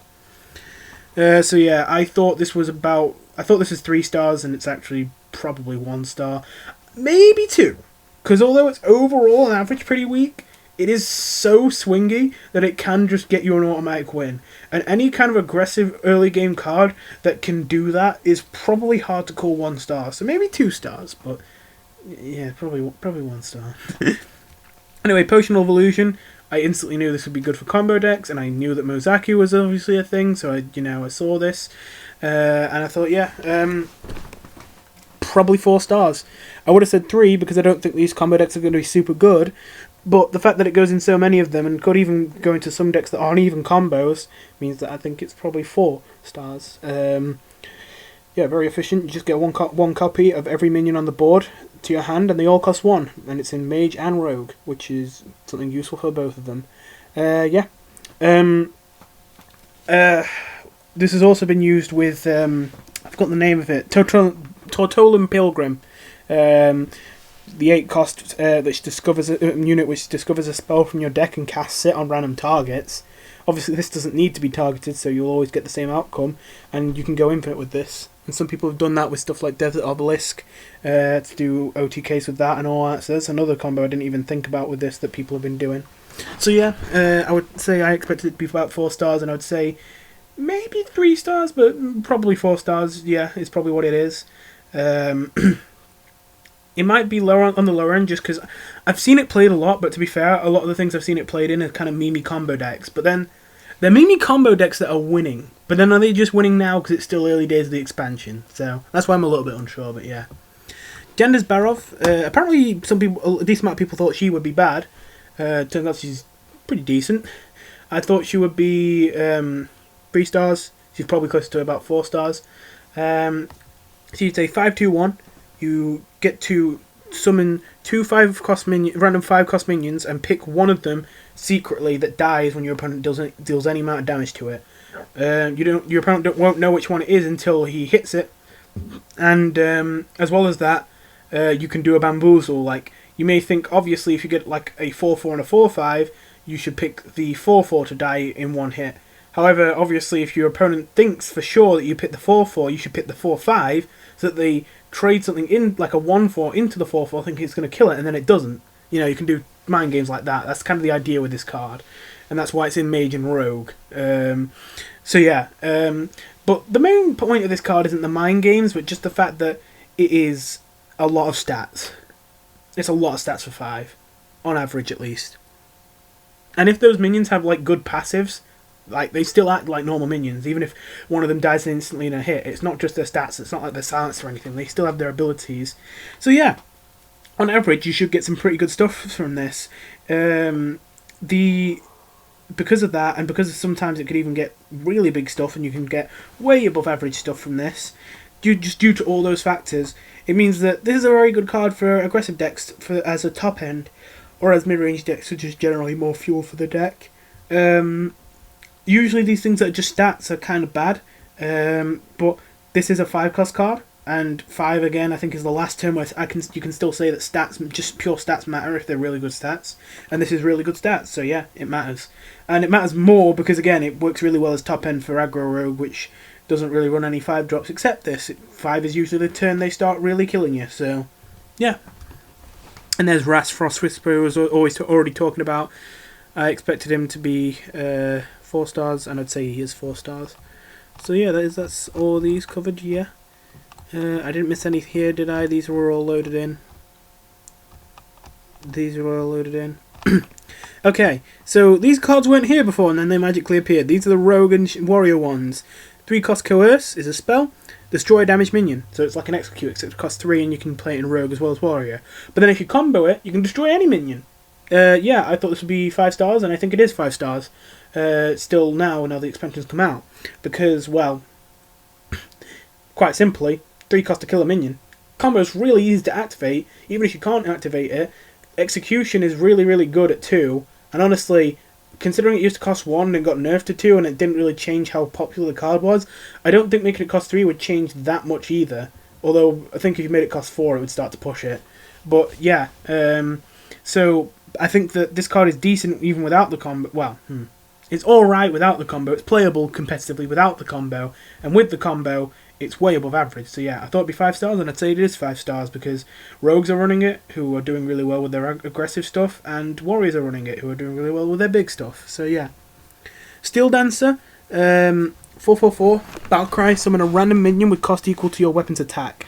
So I think some aggro Rogues are running these, but the majority aren't.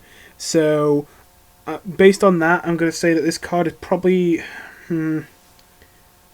No, I've got to say 3 stars. I was going to say 2 stars, but to be fair, Weapon Warrior and Weapon Rogue are on the map. They're just not super high tier, which means that I think this should be considered like a 3-star card.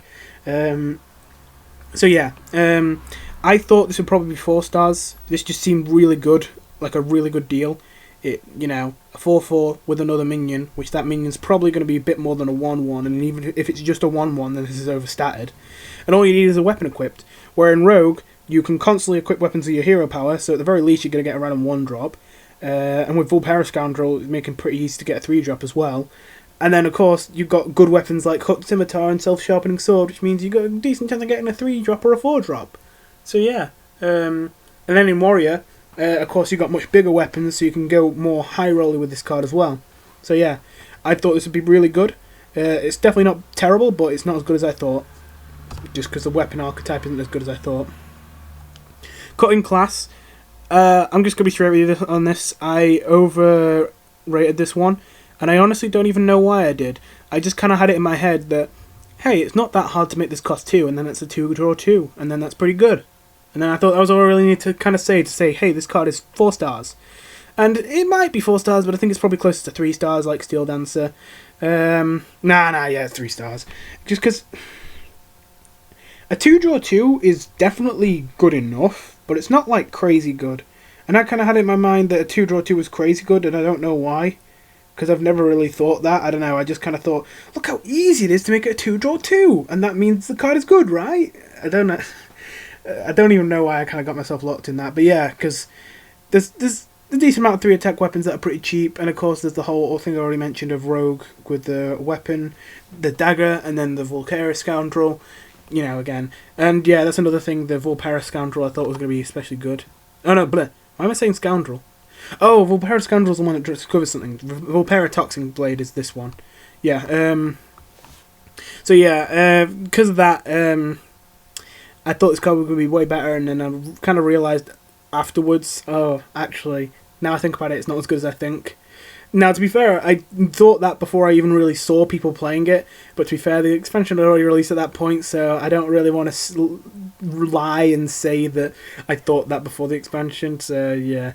Anyway, so yeah, I thought this would be 4, maybe even 5 stars, and I think it's 3 stars.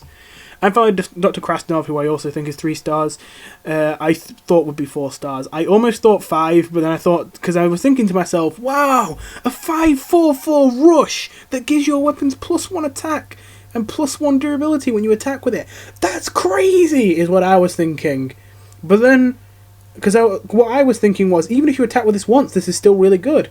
And then when people started comparing it to Captain Greenskin, and then I thought, hang on a minute, this is really similar to Captain Greenskin. And Captain Greenskin is good, but he isn't crazy. And this card is like Captain Greenskin, but it has one less attack to have Rush, which is better, but not much better. And yes, it can buff multiple times, but again, I didn't even necessarily expect this to attack multiple times with this. I didn't think that would happen often. So I kind of already admitted to myself this was just a slightly better Captain Greenskin that you can only play in 2 classes. And then when I thought about it that way, I was like, oh yeah, okay, it's not as crazy as I think. 4 stars, not 5 stars. And yeah, that was bright to do because I think it's 3 stars actually, not even 4 stars, so yeah. Again, not a bad card. Definitely competitively viable, but there are just better things to do out there competitively. So yeah. We're almost done with... In fact, we might be done with all the class cards now. I'm trying to remember what... I feel like there was one more we didn't get to see. Maybe... No, I guess that maybe that was all of them? I feel like it was Warrior. I feel like Warrior had someone else. Because Warrior had Warrior and Paladin... Oh yeah, Warrior and Rogue. We literally just went over that. Yeah, okay, never mind. Yeah, we're good. Okay, on to the neutrals. 0-1-1 Desk Imp. I kind of forgot this one existed. Yeah, so I said there were 2 that were useless before. Make that 3. I think 0-1-1s with tags actually have some potential. It's just that the demon tag does not matter. The only place the demon tag matters is in wild with big stuff, and this is tiny stuff in standard, so not the thing we're looking for. Animated Broomstick. Okay, I'm glad I didn't completely miss this one, because most people seem to miss this one. There were a couple people saying this is going to be crazy before the expansion came out, but I'd say that most people looked at this and saw a 1-1-1 rush, give your minions rush, and thought, that's tiny, and that's an insignificant effect. Now, I almost said that, but then I thought to myself before the expansion came out, to be fair, that is a really cheap way to give all minions rush, not just one, all of them.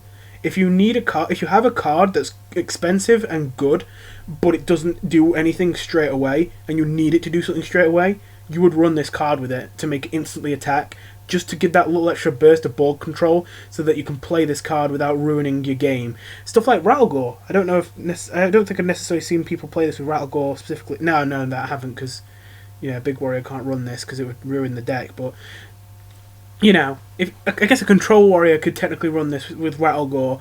As I say, Rattlegore, the main reason it's not super great is because you can play it on turn 10 or something, and then that's your entire turn gone, and it doesn't have taunt, and it doesn't have any healing, and it doesn't have any instant damage, and your opponent can just completely ignore your Rattlegore, smack you in the face with their entire board, and kill you.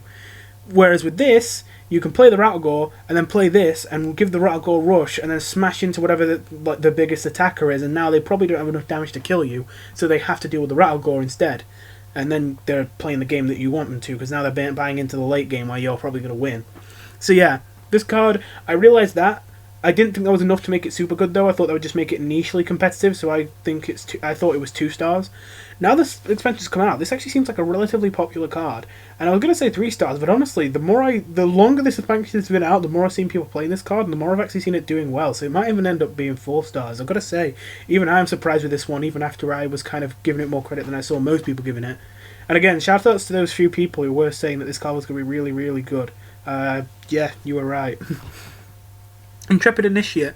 Kind of feel a bit annoyed about this one because I mentioned before how on Custom Hearthstone I uploaded a card that was a 1/2/2 that summons a 0/1, and people were arguing that a 1/2/2 was overpowered, and then of course they were wrong because a 1/2/2 got printed and it's fine.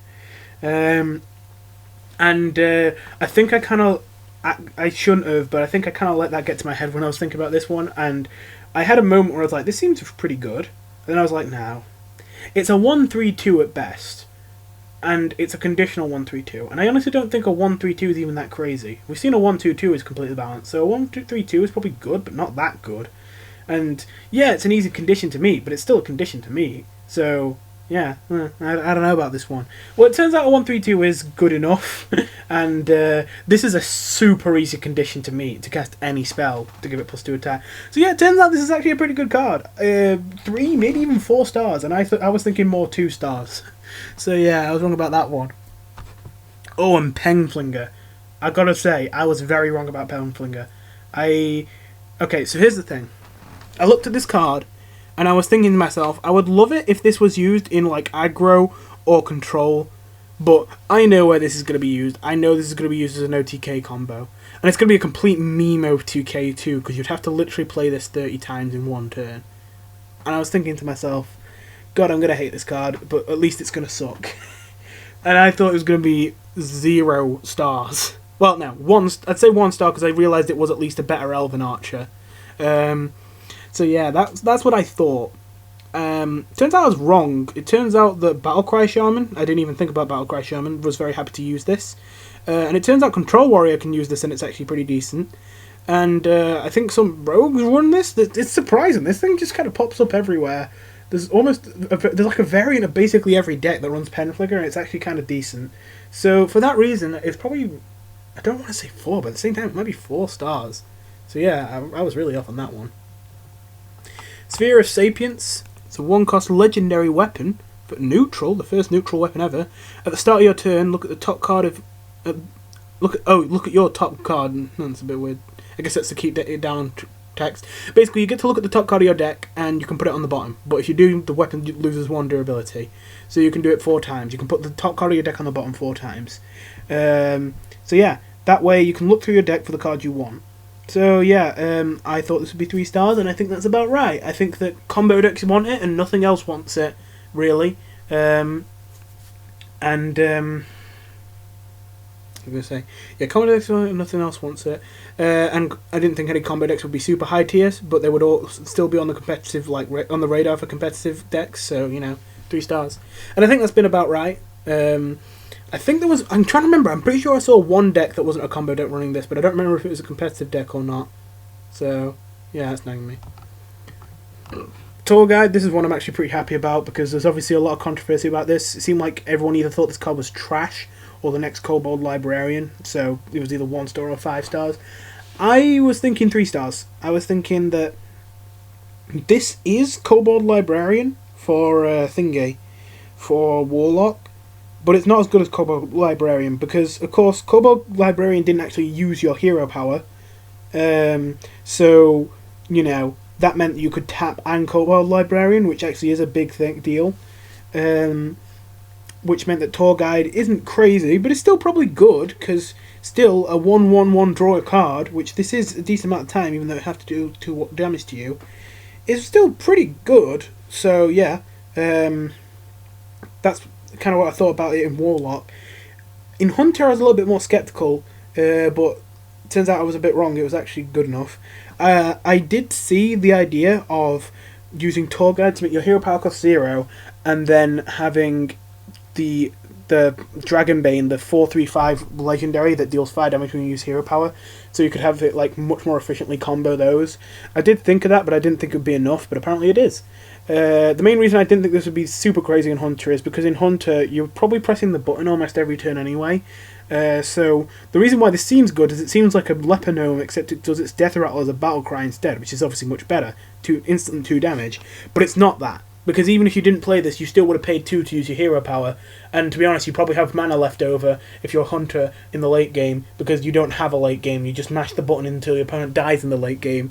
So, this doesn't necessarily become a 1-mana deal, 1/1 deal 2 damage to the enemy hero as you think it is.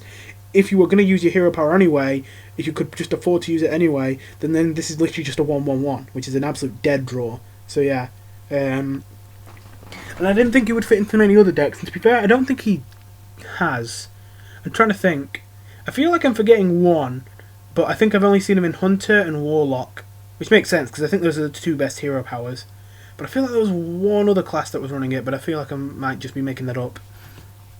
Cult Neophyte, must admit, completely missed the mark on this one. I considered it for a bit, but I eventually considered this would be 1 star. I thought this would be 1 star because basically, it's not that I didn't think that a 2/3/2, which is a good stat line, that would make the opponent's spells cost more for a turn. It's not that I necessarily thought that would be bad. I thought that it would only be bad because it only makes them cost 1 more. Like, I realised this effect could be really powerful as a disruption tool with a good, body, but the problem is that, again, I thought it only costs 1 more. Like, literally, this only matters if you know exactly what spell your opponent's going to play next turn, and you have this card in hand, and you play this. And to be fair, in my defence, I think the reason why this card is much better than we thought is 99% just because of Guardian Animals, and because you can delay that Guardian Animals an extra turn, and stop them from doing Kael'thas shenanigans, because all the 0 mana cards now actually cost mana. I think if you couldn't do that, if that deck wasn't super top tier, this card probably wouldn't be that great. If this was cost 2 more next turn, I probably would have predicted it was going to be good, but because it was just one more, I was thinking this is going to be so hard to actually use this to make make a meaningful play. So this is basically just a 2/3/2 at this point, with a useless battle cry, unless you know exactly what your opponent's going to do next turn, and they need exactly that much mana to do it. So because of that, I thought, oh, that's just bad, and it's 1 star, even though I did consider for a second bumping it up. And it turns out it's probably closer to 3 stars. Battlecry Shamans are running it, and a lot of people are just teching it in at random times to deal with the Druids. Mana Feeder Panthara. A little bit disappointed with this one, to be honest. I just saw 2/2/3 draw a card, and all you had to do was use your hero power, which was easy with Tour Guide and easy with Demon Hunter, which, to be fair, Demon Hunter seems to use this a lot, and easy with stuff like Hunter, who always uses their hero power. And I thought maybe even Warlock would run this, you know. I thought this would be very useful. Turns out, apparently not. I haven't seen this around too much. It's not like it sucks, but I was expecting it to be a 4-star card. Seems more like a 3-star card. Again, I've only seen Demon Hunter really use it, and occasionally Hunters. It doesn't seem like a very popular card, which surprised me. It just seemed like a very simple, put it in your deck and it's good kind of card. Sneaky Delinquent. This one was surprising. 2/3/1 stealth. Death Rattle. Add a 3/1 stealth. Goes with stealth to your hand. Oh yeah, it's a 3. Did I say it was a 2/3/1? I don't even remember now. I've been going too long. I knew this video would be long, but I kind of got halfway through the class stuff and I'm like, man, there's a lot more than I remember. But yeah, Sneaky Delinquent. I would say that Sneaky Delinquent, everyone at first looked at this card and thought it was trash. And even if you came around on it like me, I did eventually start to think maybe it's not trash. I don't think anyone saw it being as good as it is. It honestly may even be a 5-star card. It's been amazing in aggro stealth rogues and all that. But it's just kind of surprising. I eventually came around and I thought, at first I saw this as a 1-star card. I eventually thought 2 and then 3. So before the expansion came out, I considered it a 3-star card. I thought, okay, it does seem weak, but it is a 2/3/1 stealth. And honestly, a 2/3/1 stealth is probably better than a 2/3/2. Not by much, but it's probably a little bit better. You don't really need the extra health as well, because you have stealth, so even if this was a 2/3/2, it probably won't make a difference. And then when it dies, it gives you another 3/1 stealth in your hand that also costs 2. Now, the thing I was thinking was, stealth even though we've never really had stealth be a good thing, so we've never known, I imagine stealth would be one of those things that's good when you reach a critical mass of it. Like with face damage. That's why Fireball can deal 6 damage for 4, but Pyroblast you have to pay 10 to deal 10 damage instead of dealing 15 damage. Because the more face damage you have, the more expensive it needs to be. Because if you get loads of face damage for a reasonable price, you just reach a critical mass where you can just smash your opponent with face damage the whole game and not even have to play anything except spells that deal face damage, and you can win. So things that deal loads of face damage, even if it's less value for mana, have to be worse. They have to be more expensive. And I thought maybe that principle would apply to stealth units as well, because they essentially become face damage. You know, your opponent can't get rid of them until they've landed at least 1 hit. So it's basically a guaranteed 3 damage when you play a 2/3/1 stealth, almost guaranteed at least. And I thought the idea was that the fact that this gave you another stealth minion allowed you to get more face damage. It was also going to work like that because, of course, we have the stealth synergy cards now, and the more stealths you have, the less likely it is that they're not going to be able to be activated. And then the final thing was, I thought this would not be a bad top deck in the late game because it's kind of a 4 cost cards worth of, you know, value, even though it's a 2-drop. Kind of a 4 cost, maybe close to a 3, but you get the point. So yeah, that was kind of all the things that went into me deciding this card isn't that bad. And even then, I still can hardly believe this card has turned out as good as it has. Again, maybe even a 5-star card. Definitely a 4-star card. So yeah, it's still been better than I thought. Transfer Student is a 2/2/2. This has different effects based on which game board you're on. I'm not going to lie, I kind of forgot about this one, even though it's super interesting. I do not remember the effects. I kind of forgot completely about this one. I didn't even really think of a rating for this one because I was more just interested in what all the effects were. I don't know. I probably think it was like average, like 3 stars. Probably playable, but not great. I haven't seen anyone play it at all yet, so I don't know. Is it 1 star? I don't know. Voracious Reader. Thought it was 5 stars. I think it is 5 stars now the expansion's come out. What a surprise. 2/1/3 draw 3 cards.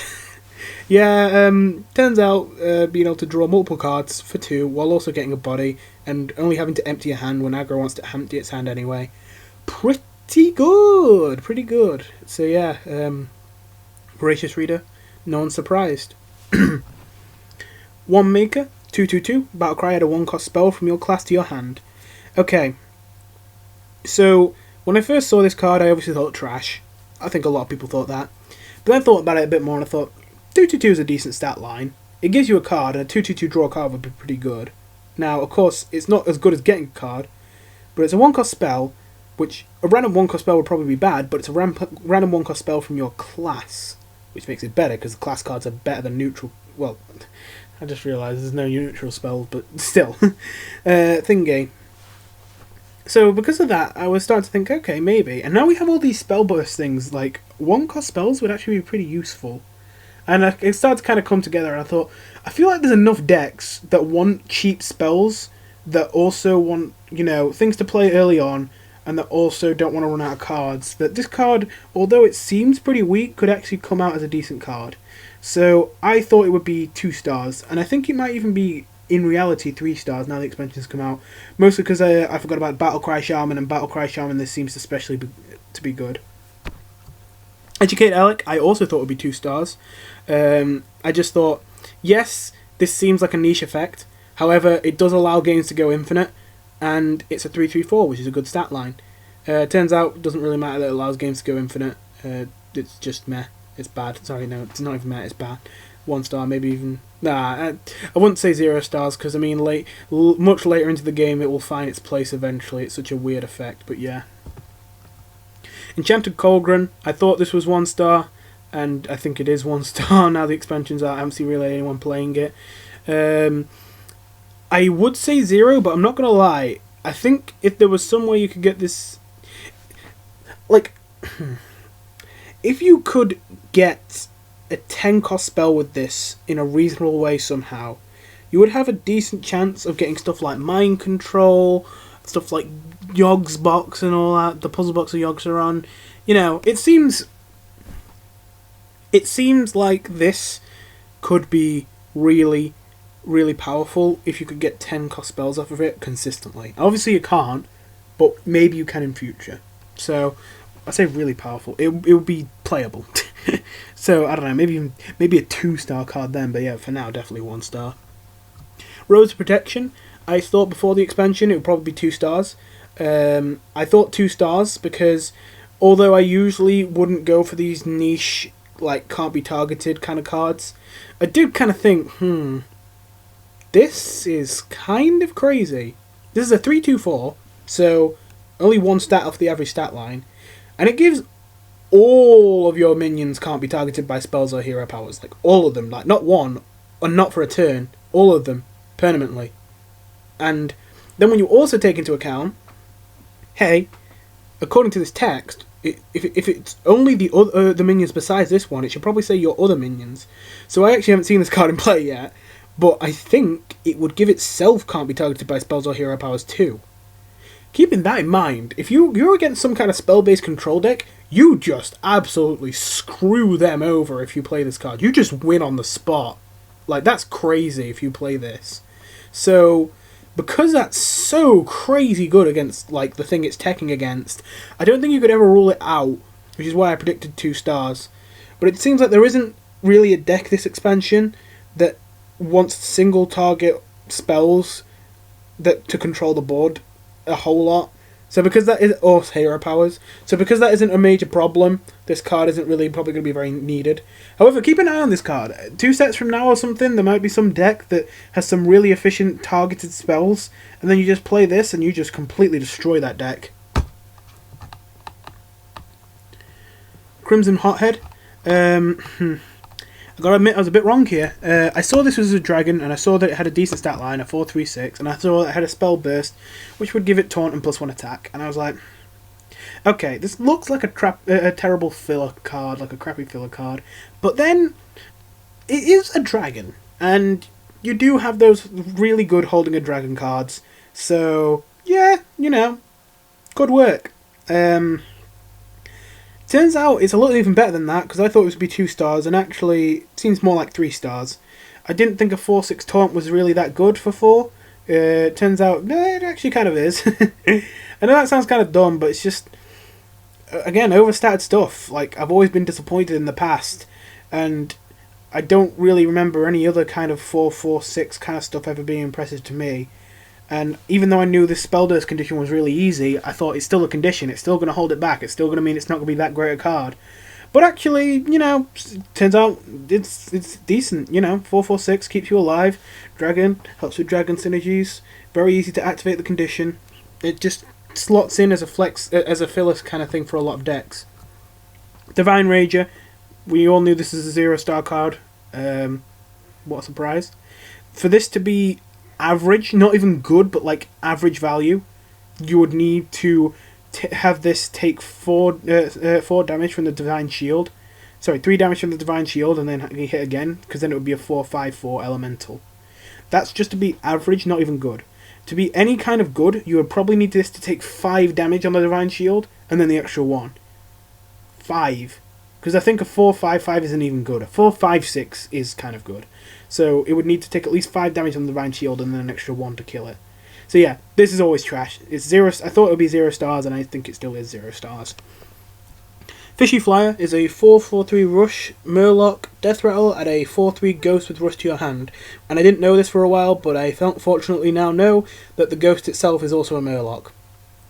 So I was nervous about this one, because I really wanted to say this one sucked, but I was very nervous about the potential of it being a Murloc actually being very good. And thankfully, it's not. This card does suck. It is a 1-star card, and that's what I thought it would be. I did kind of have a bit where I was waning on it, and I was like, oh, I don't know, with that, you know, Shaman Murloc, the 2/2/3 from Rise of Shadows, and the other 4/4/4 Murloc that gives you other Murlocs +1/+1, and you know, the Murloc deck could come together. It might be a bit scary, you know. I was kind of going through that in my head, but in the end, I was like, but it is just a 4/4/3 Rush. That kind of sucks, even if it does give you another 4/4/3 Rush afterwards. And yeah, I'm glad that I made that decision, because I was right. I do say 1 star instead of 0 stars. If Murlocs were really good, then this would probably be good, because it's 2 Murlocs, and this is bigger than you usually get for a Murloc. But, you know, Murlocs aren't crazy good right now or anything, and this would need Murlocs to be really good for it to be a good card. So yeah. Lawkeeper Polkel, 4/4/5 Battlecry. Reorder your deck from the highest cost card to the lowest cost card. I saw this, I thought that's a crazy effect. I thought every control deck and combo deck is going to want that. 5 stars. Might have been a bit overreacting, because it seems like now the expansions came out, this might be more of a 4-star, but still a very, very good card, very, very useful, but just a bit harder to use than I thought initially. I thought I'd have more to say about that, but I think that's all I want to say. Wretched Tutor. Okay, this is a bit of an awkward one, because the expansion has come out, and this card doesn't seem very popular, but I genuinely think people are just underrating this card, because I haven't seen many people even trying it out. This is a 4/2/5 with Spell Burst, deal 2 damage to all other minions. So, this is just how I want to put it. Volcanic Potion, 3 cost, deal 2 damage to all minions. Pretty good, right? Yeah. Oh, now, what about a 1/2/5? Do you think that would be pretty good? Yeah, it would. In fact, what about a 0/2/5? Because including the bundle value of 1 mana, that is a Volcanic Potion with a 2/5. And the 2/5, obviously, it's like you played the 2/5 after the Volcanic Potion, because the 2 damage AoE doesn't hit itself. So, yeah, you can wipe your opponent's board early on, and then have nothing but this 2/5 of yours left on the board that your opponent has to deal with. Because it has a high amount of health for a low turn number, it means that your opponent's probably going to have a lot of trouble trying to get rid of this too, now that all their minions are gone. So I think this is actually a really good card for shutting down early game aggro. The only condition for this card that is probably, in all honesty, worth more like 7 mana than 4, is for you to cast a single spell of any cost. And as we've seen with Druid, who boy is that easy? So, yeah, I thought before that this card was 4 stars. Now the set's come out, I think it might more be 3 stars, but like, I'm not going to lie, the signs are making it look like this is a 1-star card. And I just don't accept that. And for most of these I'm going to be fair, and I'm just going to go with whatever the meta seems to be saying. But no, not this one. I'm standing up for this one. This card's good, and you just need to give it more of a chance. No, anyway, Headmaster Kel'Thuzad, 5/4/6 spell burst. If the spell destroys any minions, summon them. So I'm not gonna lie, this one I think I overreacted to as well. I saw this one and I thought, crazy good, absolutely insane. A 5/4/6 is not even a bad stat line, and that ability is crazy.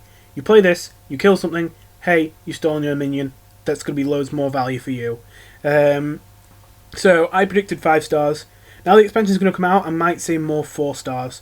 The thing is that while that is super strong, it's also kind of overkill. You have to play this 5-drop and then kill one of your opponent's units, and then to kill it, you're probably playing something expensive. And on top of that, after all that, you probably spent your whole turn doing that, and you might have overdeveloped onto your board. It's very hard to kind of play this without putting too much on your side of the board. So because of that, it can force you to play into board clears that can lose you the game. Which is the only reason this card isn't crazy. Because to be fair, if board clears weren't a thing, this card probably would be kind of insane. But they aren't a thing. Also, if this card was restricted to one class, it might be pretty bad. But because it's neutral, that helps it a lot because it can be in multiple decks. Lake Thresher. I mentioned this one before because I had to mention it with Guardian Animals. It's the 5/4/6 beast that whenever it attacks a minion, it attacks minions next to it. I remember looking at this and thinking 1 star and then thinking, actually, might be finally the point where it's reaching a good enough stat line that it's a decent mid-range card to stop aggro decks from killing them in the early game and then beat them out with like more value. You know, it could be good for mid-range decks trying to counter aggro decks, you know. It's not a bad stat line considering that ability. It's kind of like a 5/12/6, but even better than that because the 12 damage doesn't just go to one minion, it goes to multiple minions. You know, I kind of started going through all this stuff, and I'm like, but still, that still would only be like a 2 or a 3-star card. And then it clicked. Hang on a minute, this is a 5-cost beast. Oh god, 5 stars, 5 stars, 5 stars. So yeah, I predicted it was 5 stars, and it's turned out 5 stars almost entirely just because of Guardian Animals. Well, I say almost, yeah, entirely because of Guardian Animals Druid. Scholomance, 5/3/7. When your opponent casts a spell, summon a 2/2 skeleton with Taunt. I looked at this and I thought, this is so pathetically bad it's actually kind of jarring, because I think that most of the cards from this set are actually kind of decent. Now, I was technically right about this for Standard. I thought this was a 0-star card, and yeah, it probably is a 0-star card. However, I was wrong about it in Wild. I didn't even think it would find use in Wild, but in Wild, it is seeming to be a relatively popular card. I don't even really fully understand the reason why, but it seems like it's not that easy to kill this thing in Wild without using spells. And of course, you use spells, you give it minions summoned with taunts. So, turns out apparently this card is not that bad. Steward of Scrolls, 5/4/4, spell damage +1, Battlecry, discover a spell. When I first looked at this, I thought, oh look, it's Azure Drake, I get it, and all that. And I thought, yeah, Azure Drake's really good. I'll give it 3 stars. I'd say that's a 3-star card, and I started to think more and more. Actually, is Azure Drake even that good in like this day and age? And I started thinking, nah, it's probably more of a 2-star. It's like, and actually, if you're not drawing a card, if you're just discovering a random spell, is that even really comparable? And it's not even a dragon; it's an elemental, and dragons are better than elementals. And then I kind of realized, oh yeah, it's probably a 1-star, and yeah, it is a 1-star. Vectis, I must admit I completely overrated this one. Again, I'm just so used to death rattles being really, really good. Like, so many times we've been surprised by death rattles being way stronger than we think. Death rattle rogue, death rattle hunter, and all that. No one ever thought Deranged Doctor, that 8/8/8 that heals hate when it dies, would be a good thing, but then Rogue started running it because it had no healing in Death Rattle Rogue, and it was actually really, really good with like Vanguard and all that. No one expected that, but it happened and all that. So I was like, yeah, this 5/4/4 that summons 2 1/1s, that's already a 5/6/6 worth of stats, and then on top of that you get 2 Death Rattles. That's amazing. Yeah, that's a 5-star card. And I didn't even really stop to think, what Death Rattles are you even getting? Because I'm like, there's going to be some good Death Rattles in there. Surely. This is a neutral card too. Any class can use it. There's going to be some good Death Rattles somewhere, but there just isn't that many good Death Rattles right now. Later on, this might be a really good card, but for now, this actually kind of sucks. I don't actually know, but I wonder if this is actually any good in Wild, because this seems like the kind of good card that'd be way better in Wild. Onyx Mage Scribe. This is a 6/4/9 with spell burst, add 2 random spells from your class to your hand. This is already a decent stat line, a 6/4/9 dragon. The spell burst is just a little bit of an extra bonus. Now, I did have a moment where I was thinking this card might actually be really good. but in the end I kind of thought it'd probably be a 2-star card before the expansion came out. Because although this is a decent stat line, and the spellbursts are typically very easy to activate, and the spellburst gives you 2 cards. The 2 cards are random spells. You don't care so much about random spells in the late game, I would say, because if the random spells aren't that good early on, you can still at least dump them for tempo, whereas in the late game you don't really care about tempo, so if they're not very good for your game plan, then they're kind of useless. And I was also thinking the stats are kind of useless because it's turn 6. I thought the main reason this might be useful is because it's a dragon that also just gives you a bit of fuel, even if the fuel isn't that good. And the last thing was, I thought this spell burst wouldn't even be that easy to activate because this costs 6, which is pretty expensive, and most spell bursts cost less than that. So yeah, I would say 2 stars, and this one's one of those ones people seem to still be trying to figure out, but it seems like it's closer to 3 stars. There's enough decks that just want to slot this in for that little extra bit of fuel. So yeah, I'm just comment on that one. There's not much interesting to say. There's Smug Senior. Definitely a card that seems like... I just realised there is a massive theme of cards that come back as ghosts in this set. I don't know why I only just realised that now. Smug Senior. This is definitely a card that a lot of people saw as a filler card, but I can at least, even though I don't think it's great, I can at least see where they're coming from with this one. Technically, this is a lot of value. A 6/5/7 taunt isn't a bad stat line, it's just that at 6, the stat lines don't matter. Being able to play this thing again, it's kind of like a 12 mana card. It's like a 12 mana 10/14 taunt. And although you may be like, yeah, that's still not good for 12 mana, the fact that you can have a 12 mana card in your hand at all is kind of a big deal. Like, this is one of the reasons why I foresaw that the Forest Sage was actually good, is because it's an 8 mana card that gives you an 8 mana card. It's kind of like a 16 mana card. And that's actually really good, being able to pack 16 mana worth of value into one card. Because that means that in control decks, one of the things in control decks is you want your cards to be big and expensive so that you use cards slower, so you don't run out of cards and have to start using loads of card draw and use up your entire deck too quickly. And here is a good example of that. You can pack more than 10 mana worth of value into one card, so you can get, I don't know, 2 cards worth of value in one. Even if it's not as efficient, it's not as like good value for mana, still it's 12 mana worth of value inside one card. And, you know, usually there's no more cards expensive than 10. So yeah, that's kind of the reason why this card, I thought, at least had a chance. And I almost rated it, thought it was 2, but I did eventually think, yeah, but it's got no abilities, it's just a 6/5/7 taunt. And if it costed 5 and it was a bit smaller, maybe, but it cost 6. So I eventually thought that, and I thought, nah, it's probably 1 star, and yeah, it turned out 1 star, so it's a good thing I changed my mind on that one. I mean, it's not that I would have been too different if I went for 2 stars, but yeah. Sorcerer's Substitute. I looked at this, and I thought this is crazy for 5 seconds, and I thought, actually, no, this is not that crazy. 6/6/6 Battlecry. If you have a spell damage minion, summon a copy of this, or just spell damage in general, actually.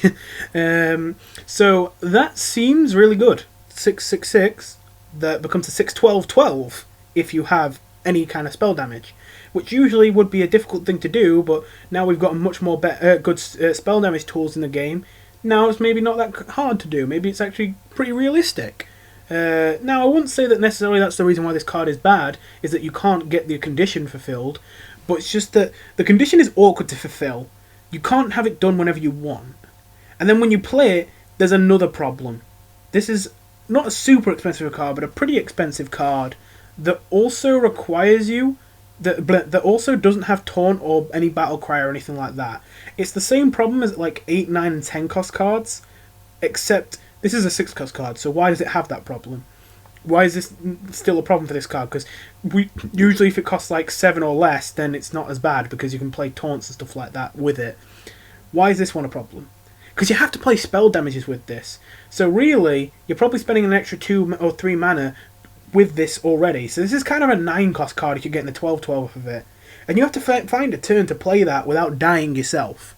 So I actually think that if you could play this in some kind of deck where you really don't worry about your health total, but you can also get them spell damage without too much difficulty, then this will probably be decent. But because that deck doesn't really exist, this card just doesn't work. But yeah, if this had taunt, literally just give this taunt, it might actually be really good. Which is weird because, you know, taunt usually doesn't matter that much. Keymaster Alabaster, 7/6/8. When your opponent draws a card, add a copy to your hand that costs 1.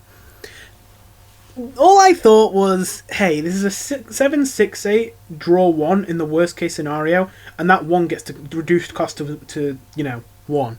So I thought surely that's got to be good. That can't be bad. So although there's a lot of people correctly saying he wasn't going to be that good, I felt determined, and I thought, you know what, even though I know this isn't necessarily going to pop off, in a worst case scenario, he's still a 7/6/8, draw 1 and massively discount it in most cases. So, you know what, no. This card is 4 stars. And yeah, I was wrong. It's probably 2 stars, maybe even 1 star. No one's running it. No, it doesn't seem to work. I don't know what happened here. I feel like we're supposed to do something with this card, but I don't know what. We don't have any way to force our opponents to draw cards really in this game at the moment. I feel like there is some, but like I can't. Like I guess maybe the only thing I can think, and I don't even know why I'm even remembering this card right now, but there's that 4/5/6 that gives your opponent a coin every time you attack. Not even that, because the coin would be added to your hand, but it would cost 1, so it'd be useless. Ugh. Yeah. This, I don't know what they want us to do with this card. I really hope they give some support to this card because I love this card. But what are we supposed to do with it? So yeah, a bit wrong on that one. And finally, Plagued Proto Drake. A lot of people discount this one as just another filler card for the expansion, but I actually think this one is genuinely worthwhile. I thought it would probably be 3 stars because it's just a lot of value. It's an 8/8/8 dragon, and it summons a 7-cost minion. Now it is again an expensive minion that doesn't have taunt and doesn't have an instant battle cry, but 8 is, to be fair, a kind of reasonable one. At least you can play this in hero power. At least you can play this and play a taunt, because there are 2-cost taunts. There aren't many, but there are. I'm just saying that because there is a 1-cost taunt, but the only one there is, I'm pretty sure, is the thingy, the 1/1/2 that's in the basic set, which no one's ever going to run, so, there's also the Righteous Protector from Knights of the Frozen Throne, but of course that's in Wild, not Standard. And I can't think of any others. Oh, and there's a 1/2/1 taunt again in Wild. But yeah, point is, of course, Plagued Proto Drake. So yeah, it's still difficult, very difficult to play this without dying, but it's not as hard as 9 or 10 cost units. And as well as that, we've seen Rattlegore can do it, so surely this card can. And yeah, I would basically say this is your discount Rattlegore. You play it in big warrior decks, and it seems that some big warrior decks took it and some didn't. So yeah, that seems like a fair precedent to say this is a 3-star card, so I'd say I was right about that one. Jesus Christ, am I actually done? Well, that was a mistake. That'll probably be uploaded 5 years later on my YouTube channel by the time this expansion is completely obsolete. Thank you for sitting through all that. I don't know why you did that.